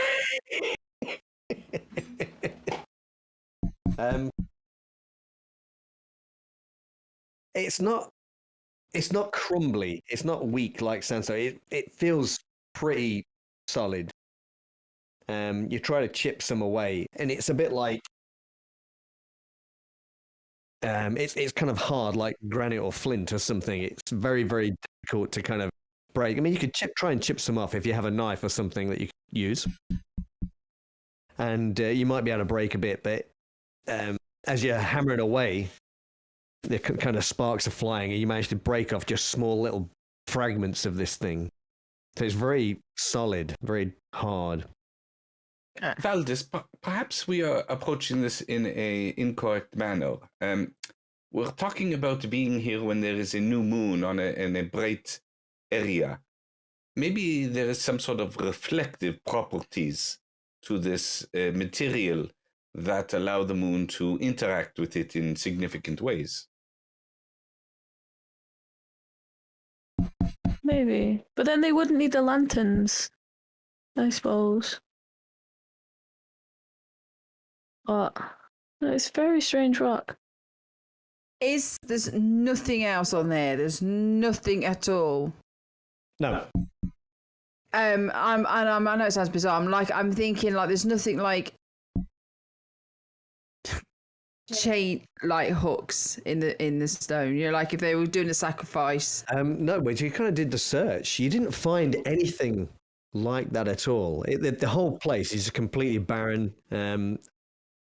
Devoid of anything. There's no bits of wreckage or flotsam or anything like that. It's just this rock. Jeez. You kind of got a little bit of weed, kind of, particularly you can notice it kind of around the edges of the island.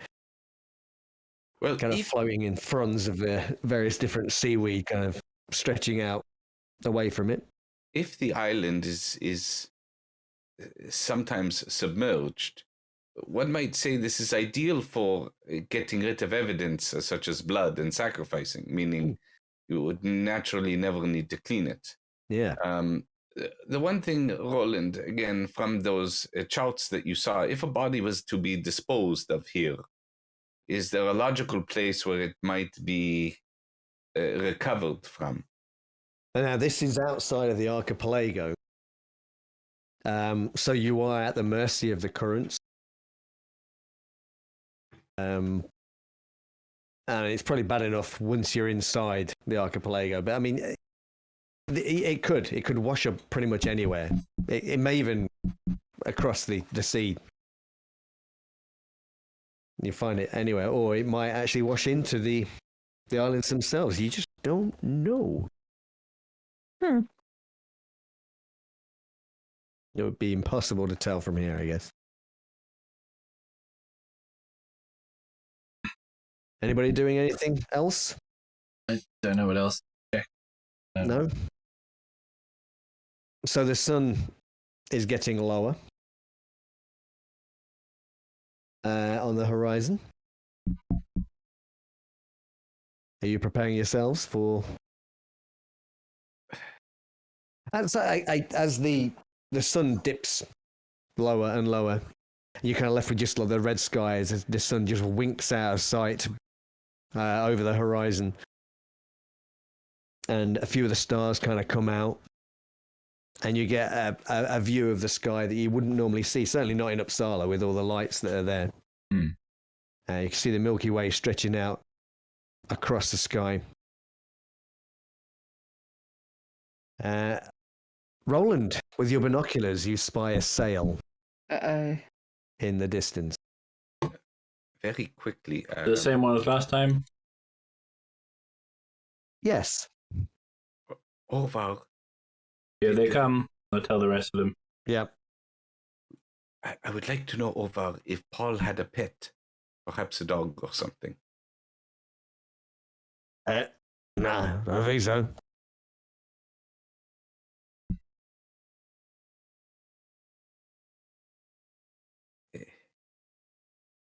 Ingrid, are you going to conjure up something that we have to respond to? It depends on whether there's a spirit available in the area that wants to join in. If we're right, and Paul was murdered, yeah, unless it was a voluntary thing, it's murder. It doesn't really matter the intent or how it happened.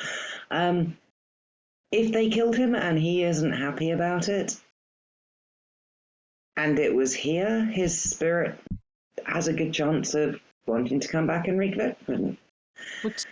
But just in case, do you want Blood to be Plan B and to pretend to be Paul? Or you may contact an army of spirits that have been sacrificed and want to seek some kind of torturous revenge on the people that have killed them. That would be a multi-part success, I think. So cool if he did. I'll help you. Okay. Are you attempting a seance? Is that where we're going with this then, Ingrid? Yeah. That is where we are going with it, yes. Okay. So you prepare yourself. You're putting yourself into a trance or something. Can I use inspiration on it to get to sideline? Inspiration. What do you think this is? D&D? I've got an empathy inspiration. They're at side going,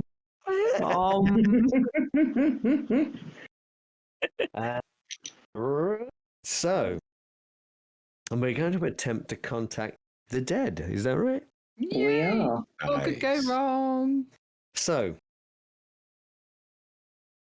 I think this is going to be the kind of thing, perhaps, where the spirit might talk through Ingrid if you were successful. Maybe. So it could be one of these things where you will go into a trance and the other people can ask questions. And a spirit may speak through Ingrid as opposed in something like that. So let's see if we can make a roll here. Now you get to make a observation roll, is that right? Observation, yes. Oh, come on, dice, be kind to me. Do I get bonus dice because I'm getting help from Elsa? I don't think you'll get a bonus dice in this instance because of the location more than anything else. Fine, my cheering doesn't help them. Yeah, yeah. I don't know if I mean, what is it you're doing, Elsa, to generate a bonus dice? Because if you're cheering her on, that's probably gives her a negative. Yeah. Perhaps I have a book on the occult here, a soggy book. I'm going to get shells that are on the rock around her and put them in a circle around her. Okay, and if that will help. I don't know. I just thought we got a cool idea, like a protection of shell protection thing. I think it helps. It helps tie Ingrid and what she's trying to do to the not just the rock that they're on, but the actual environment around it, things from within the sea, and therefore kind of like. Then you may have a bonus dice. Oh, we were really plucking it good. Right. So 7 dice. Please He be only nice. gave us that because he could see how desperate we were. Oh my Nice. dear God. Oh, He didn't need my help. One of those successes is yours, Ange. Yeah. I found a magic shell. Wow. A lot of successes. Okay, so you kind of sit there, you kind of go into the trance. Are you all sat in a circle holding hands or something? That's kind of how I imagine it. You're all sat in a circle of shells holding hands. With Ingrid doing the "Is anybody there?" And the whole thing, I mean, maybe even particularly to Roland, I think it seems really cheesy. This thing, it's like it kind of faintly ridiculous. The fact that you kind of sat there in this circle as Ingrid's calling out to the spirits until you hear as a "Yes, I am here." But it's not Ingrid's voice. It's much deeper voice. Who is it? What do you want? Who are you? Who are you?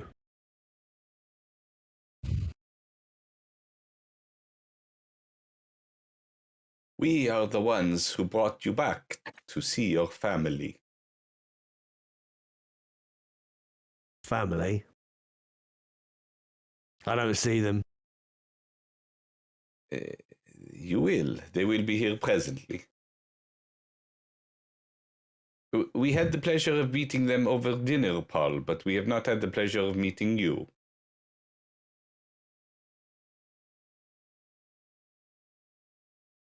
It's because I'm not there, am I? I don't know where I am. How did you get to where you are? Never mind where you are. How did you get there? I was hit. In the head. Felt a sharp pain. In the back of my head. Who would do such a Priest thing? had just shot himself. Fool. He shot himself and I watched him fall into the water.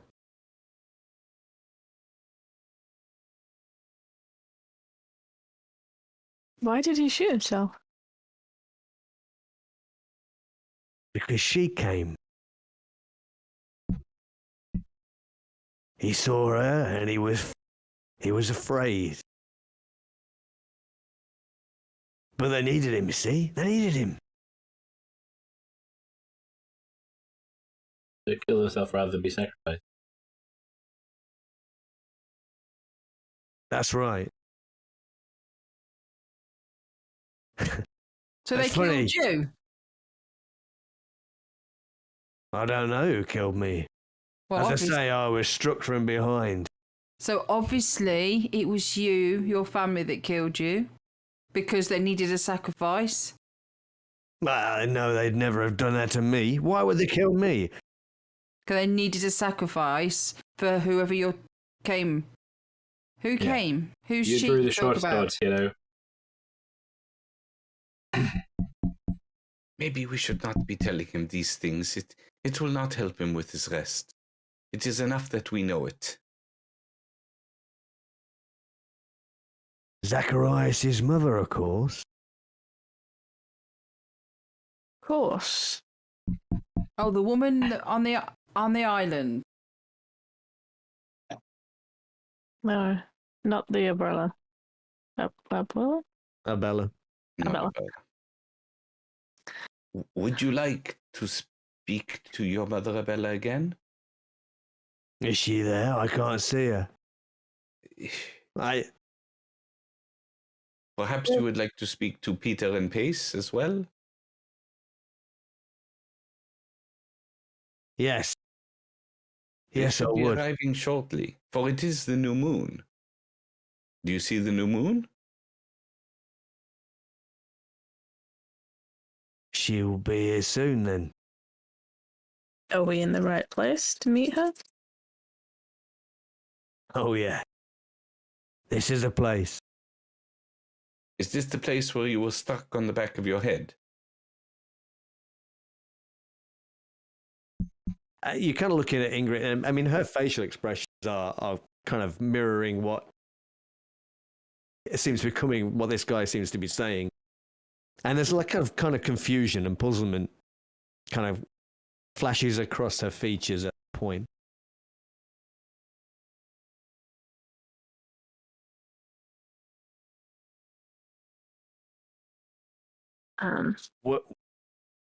What time is it?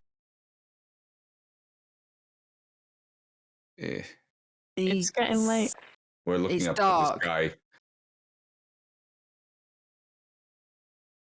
Where are they then? I think they're on their way. We shall check with the 2 monoculars that are put together. It's a new invention. I do not know how it is called. How far Oh, sorry. do they seem to be? Yeah. Are you? That's. I mean, you're all in the circle. Were you looking out, Roland, or were you in the circle as well? I don't know if we needed someone or not. He muted my pal. Yeah, I don't know if it would have been needed. Like, I would have preferred to just keep a lookout while everyone's distracted. But I mean, if you would could have have been done that. needed. You could have been stood kind of along the high point of the little island and watching them approach. Yeah, I probably would have been laid down on it rather than standing up just to have a low profile. Yeah, and the sail gets larger as as it gets closer and closer. I turn to, I speak. Paul, I have a question to ask you. If Zachariah killed you in order to be this sacrifice for his mother because the priest killed himself, because there was nobody else here to do this, and you know there was a sacrifice to be made, how do you think your family will fare in Zacharias' drive to be successful? Wouldn't have been Zacharias, he's my brother. So who do you think it could have been then? Think about it. Who was there on the island? The priest killed himself. Who else was on the island?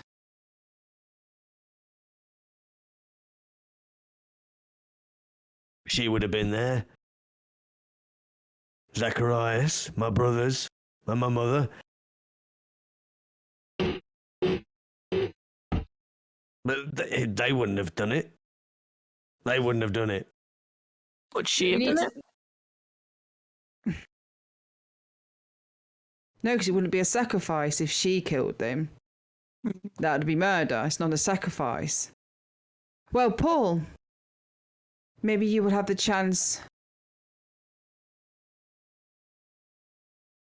to ask them. Are they able to manifest from this? Have they got enough power to manifest? It's not. I think it's kind of a more of a communication-y thing. I mean, maybe they could make the spirit appear, but what it could do with... I don't know. I think maybe the thought of this apparition appearing when they appear would, or at the right appropriate moment. Paul, I suspect I'm getting a picture of what happened here on the island. It is very slippery. You might have just slipped and fell and knocked back and hit your head. Well, perhaps. Perhaps. Maybe you should wait and at the appropriate time, make your reappearance to your family and join back in their warm embrace. I am quite certain it will be an emotional and impactful time for them. This being the new moon. I don't think I can. I'm trapped here. I can't. I can barely see you. Ingrid is a very powerful occultist. She is channeling you. it is very important that you stay with us. I can't. If she comes, I can't stay. I can't. She won't allow it. Don't you want to revenge your death? Protect your family? Doesn't matter. She's too powerful. I can't leave. Is it just you that can't leave, or the other spirits here of the people that have been sacrificed? There are others here too. Oh, I bet you're the welcome party there then. Are you... I expect most of them would know that you were responsible for their sacrifices originally. Roland, the boat moors up alongside the island. Shit. Yeah. Okay. What would... Yeah, I'll hobble down. Yeah, give everyone a heads up, and then wonder if there's any way to like encourage the sacrificees to rise up and get their revenge or something. Just give us a bit of a helping hand somehow. Depending on how supernatural the next few hours is going to get. Perhaps they could assist us in some way with information. Do you, Paul, what are her weaknesses? How can she be defeated? Defeated? I don't know. But there are others like me trapped down there with her. She won't let us leave. Are you the source of her power? No.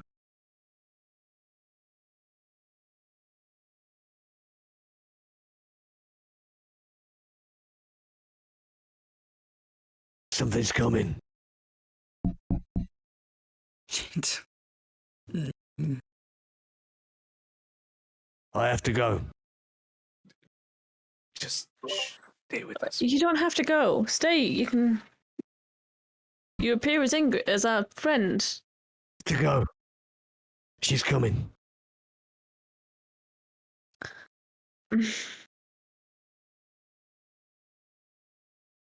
And Ingrid, you are no longer in a trance. Did it work? Yeah. You did a fantastic job. We spoke with Paul. Perfect. We know his voice. We can emulate his voice. We know that he was struck on the back of the head, and we could say, why? Why did you sacrifice me when the priest shot himself in the head? Why couldn't you find another sacrifice? And we say it in a moony voice and get them all, kind of uncomfortable and make it, socially awkward for them. And maybe you can hear voices coming from the other side of the island now.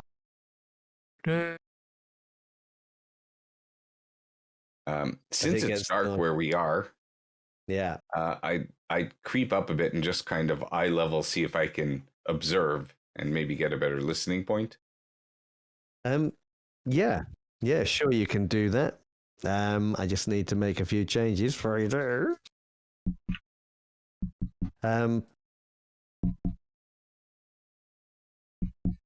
Yeah, so you're basically going to creep up into the middle of the island where the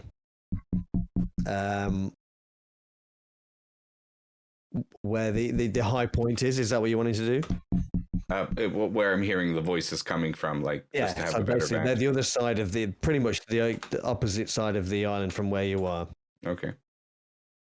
Unless somebody is pulling me back from not doing that, I'll stealthily try to move forward and encourage everybody to come with me. I mean, this is the show. Yeah. Who? So do you want to make a roll for that? Sure. Yeah, I'll probably go up as well, just to see. I want to see who they've brought with them. Okay. I as I stumble, I might push it. Push it real good. And that'll be a physical, I think, if I... It's a physical condition for you, my friend. Physical condition. Wow. Okay, no good. Oh. Yeah. I am noisy, and now I'm also exhausted. What a combo. You creep up. You creep up to the middle of the island. You kind of see light from a lantern ahead of you. Yep. You can move your tokens up. Are you all going? Who failed? Oh, I didn't roll a step. Are you, if you're going? Well, I think I would. Likewise. No. Yes. That was a lot of dice. One success I rolled. Okay. So Ingrid, Elsie, you stay out of sight. The rest of you, I mean, as you're kind of making your way up to the middle there, what happens? What is it that makes the noise? What is it? For me, what's making the noise is I'm trying to put seaweed in my shoulders to make myself. So Yeah. I'm scrambling, and as I'm doing this, I'm just not making, I'm not being very quiet, but I am getting all padded up and ready for. So Okay, yeah, sure. I'm just going to make a couple of rolls to see. The deal is here.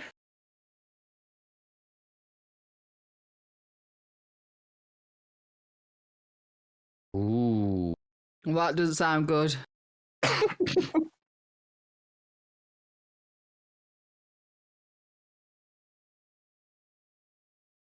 If nobody notices anybody. Oh,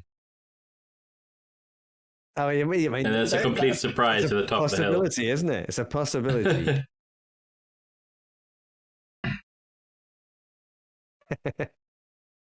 Don't laugh like that. I'm going to make some rolls against you and then cackle. He's Yeah. laughing like that because they all failed, right? Okay.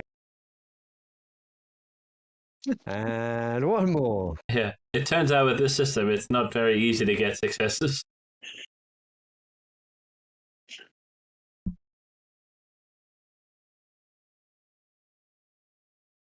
Oh, right. So, you creep Wow. up. Shuffle along, making noises. Yeah. To the middle of the island. And you're kind of looking down. You can see the lantern and you can see the figures moving. You can see their boat anchored up. And they seem to be, there's a drag, they've dragged, there's a couple of barrels that are on the ship. And they've kind of dragged them onto the island. You can see them kind of prizing the lids off these two barrels. And then Pete and Pace step forward and they lift something out of one of these barrels. And it seems to be a figure. Uh-oh. Slumped figure. It's gonna be the what's his name? Oh, God, it's going to be the Oscar. Oscar. Yeah, Oscar and his lady friend. Yeah. Oh, God. And then, yeah, as the other figure is dragged out, you can see her struggling against them. It's definitely female. And you hear Abella say, maybe we should keep one of them for next month. And you hear Zacharias say, and where would you keep them, mother? These are people, not cattle.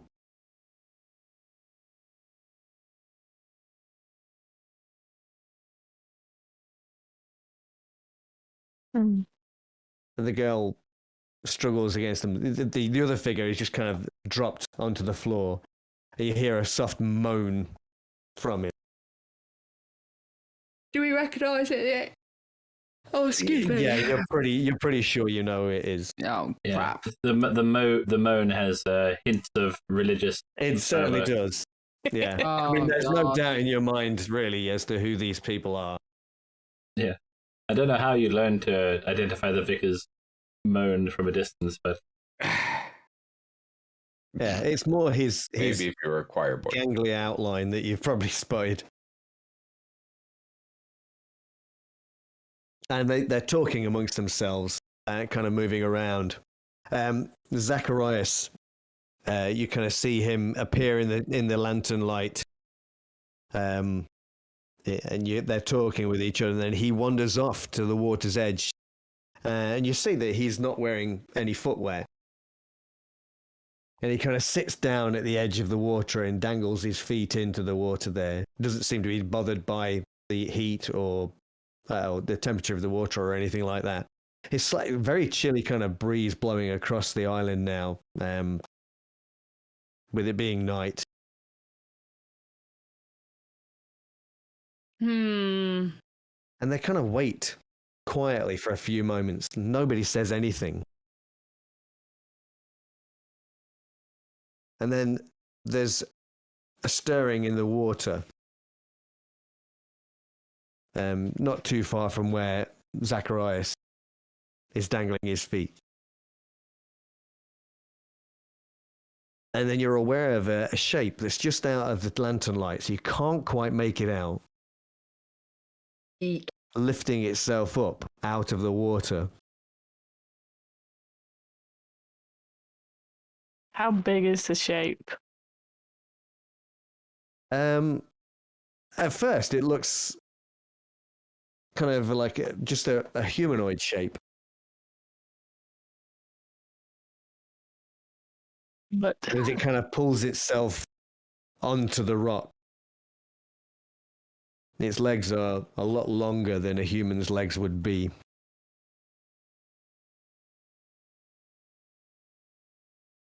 What are you doing, folks? Well, I'd like to put my plan into action, but I'm not going to do it if the party is doing anything else. I'm a little perplexed what to do, really, because we kind of got here and it's like we've got no weapons, no nothing. I mean, I might still have weapons. You might still have your guns on you, whether they work. I mean, I've got a revolver, but Yeah. Let's just say they're going to work. How about that? I mean, yeah, we would have my checked them current over, I think. my current plan is to, I guess, wait till the point where they look like they're about to take a sacrifice and then shoot one of their brothers. They'd be like, surprise, sacrifice. Yeah, it's one of them. We don't want to make ourselves known. I would come up and start my act. I would not come up, but I would start with the voice, the disembodied voice of Paul. All right. All right. That I mean, means I'm figure other stuff. unsure as to what role we'd make here, but I like it. What's your highest score, Vlad? Okay. Well, the I mean, I think The personally, It's talent- going to be a manipulation. it's manipulation. yeah. Yeah. I'm going to try to charm and deceive them, and try to get the information from them, or basically influence their actions. You're wanting to. You're trying to find a way to use your talent here, aren't you? Well, no, it I'm doesn't gonna necessarily put need to be. A lamp behind him, so there's a glow around him. All right. And can we say that having spoken with the spirit of Paul, that's going to have given him a bonus, right? We're so cheeky. We're trying to get these bonuses. It aren't might we? be. Yeah. While they're all damn yeah. right. Yes, I think. while they're all yeah. doing that, I'm gonna move around to the side, Yeah, you want to try and get into a better position. put a bit of distance. Yeah, put a bit of a distance between myself and the people doing the live show Yeah, I was thinking that. in case things go sideways. Which way have you gone? Down. I was gonna go counterclockwise, I guess, to the right. So, are you moving towards them, Vlad? I'm first going to start because I want to slowly do the reveal. So I'm kind of almost crested to the top. They're a little bit lower. So in this haunting voice, trying to emulate their accent with my poor accent myself. But I know that she is referred to as mother and not mom or mommy. Yeah. So I will call out, Mother! It's been a month. You've returned to visit your son. You have returned to visit me. I know what was done to me. That priest killed himself, and I was sacrificed instead. I have been here for a month stewing over this. Mother, have you come back to bring me back? Brilliant. Okay, she let's must have a be roll. defeated. As long as she is there, I cannot come back to you. Mother! Brilliant. Let's have a roll. Right. And then I'll kind of like, my shape will slowly like come up out of the, with the, seaweed inside. Yeah. And okay, so I'm at a loss. You'll tell me what you'd like me to roll. I would like you to roll manipulation, but you're going to give yourself. You're being helped by. I mean, is Elsa kind of shining this light behind him straight away while he's doing this? Is that? Well, Yeah, to give. I was kind of doing it to give him like this sort of a glow. Ethereal glow. But also, I'm thinking the light's behind him. It might mask his features a little bit. That's a good point. So you get 2 bonus dice on this one, then, Flood. Yeah. I at first I was thinking maybe having had the chance to speak with Paul helps, and now I'm just thinking no, it just makes this even within the realm of possible instead of just helping. So well, that's why you've got 2 bonus because we, as Ingrid pointed out, my goodness. Okay. Nice. I mean, you sound more like Paul than Paul. That's how good this is. And yeah, you see, Abella, she kind of, her head snaps round as she hears this voice. You've done a very good impression. Now I just want to see whether or not she buys it. I think this is going to be an observation on her part.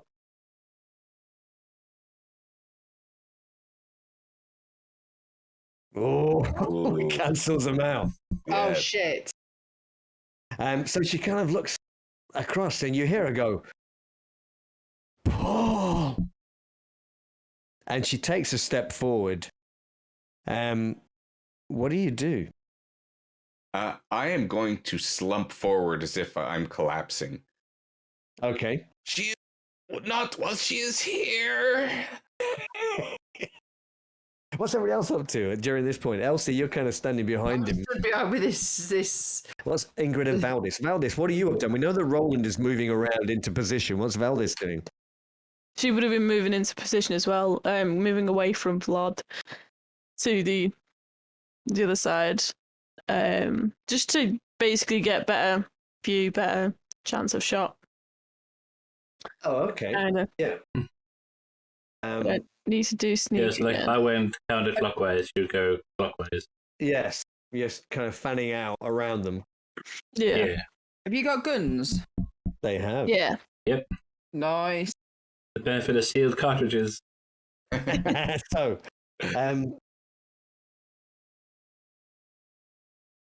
so yeah, both of you make stealth rolls now. Don't fail.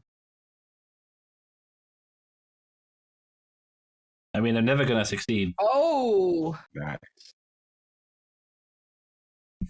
I mean, I got 2 successes, so yeah, I can give 1 to Roland. Yes.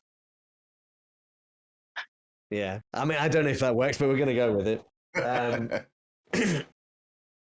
So you kind of manage to sneak yourselves around. You're kind of hiding. You find a bit of an outcrop. So you kind of manage to hide yourselves behind it. And Roland, you're kind of there. You're checking your gun, making sure everything's in order. Same with you, Valdis.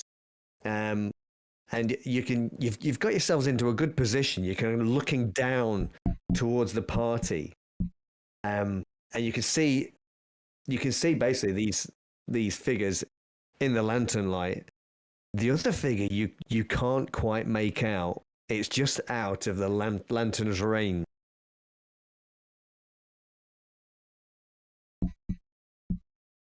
Probably for the best. Can we hear what they if they say anything between them? Can we hear it? I don't know if it's close enough.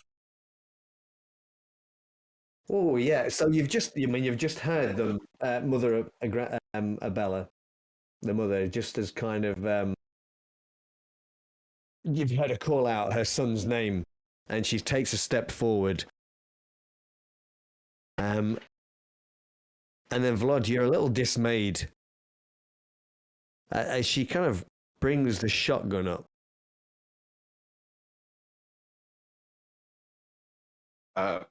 I'm going to send Cholera over to attack her. She was going to kill her, your doggy. I can get a new That's dog. my dog's talent. He's my combat. Yeah.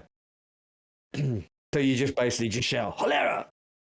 Sick. No, it's Cholera. Mother, why did you let them kill me? Yeah, and she's kind of confused. She's got this shotgun raised, but there's a look of confusion on her face. You cannot sacrifice me again. Now let's see whether the other figure.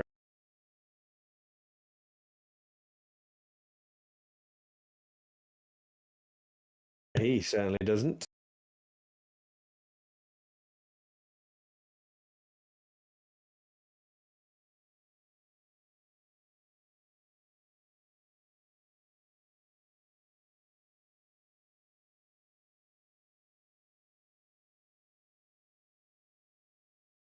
And the two brothers, they're kind of dumbstruck. And you kind of see them, Paul, Mother is Paul. And they kind of take a step towards you. Looking back at the other figure, Zacharias, who's kind of standing there, looking across at this shape that's in the darkness. He's gotten to his feet now.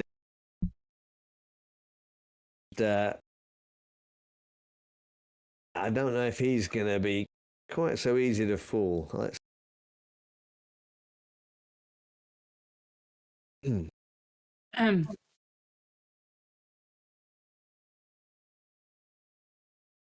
Oh. Wow. Oh, That's wow. a lot of whoa. And he's like, how is this possible? How? Who are you? Shame. He looks It was around. supposed to be the priest. You can't be here. You let this happen. You brought our family to ruins. No. I didn't bring the family to ruins. I brought them to greatness. Look at them. Mother has never been so irritable before. She used to be happy. We used to be wrecking and having fun. Then you came along and you ruined it all, you and your real mother. And the shape that's in the shadows moves. No, Pulling not itself her! slowly Not into the light. closer! Keep her away! And you see this figure. It appears to be a woman, naked, beautiful, but terrifying at the same time. There's just this awful beauty that it leaves you absolutely dumbstruck. And I'd like you to make a fear roll, if you wouldn't mind, which means you get to roll. If I pull that up, you get to roll either logic or empathy. You choose. You need 2 successes. Well, So I'm everyone- certainly happy I didn't bring a gun because I'd probably be motivated to shoot myself in the face right now. I mean, it would save you from being a sacrifice. And yeah, if Valdis and Roland are looking also, you will need to do the same. Yeah. Okay. Sorry, I'm missing all of this what's because the I'm roll? behind him with a lamp. Logic or empathy? Logic or empathy, you choose. Yes, gotcha. Oh, I made it. Yes. Oh, look at that. Oh. I could try for a push on that one. But you're going to take a condition. I mean, you're going to take 2 conditions at this rate. But you're going to be subject to no. You're going to be subject to fear. But it's late. We're going to have to finish this next week. No. Can't we just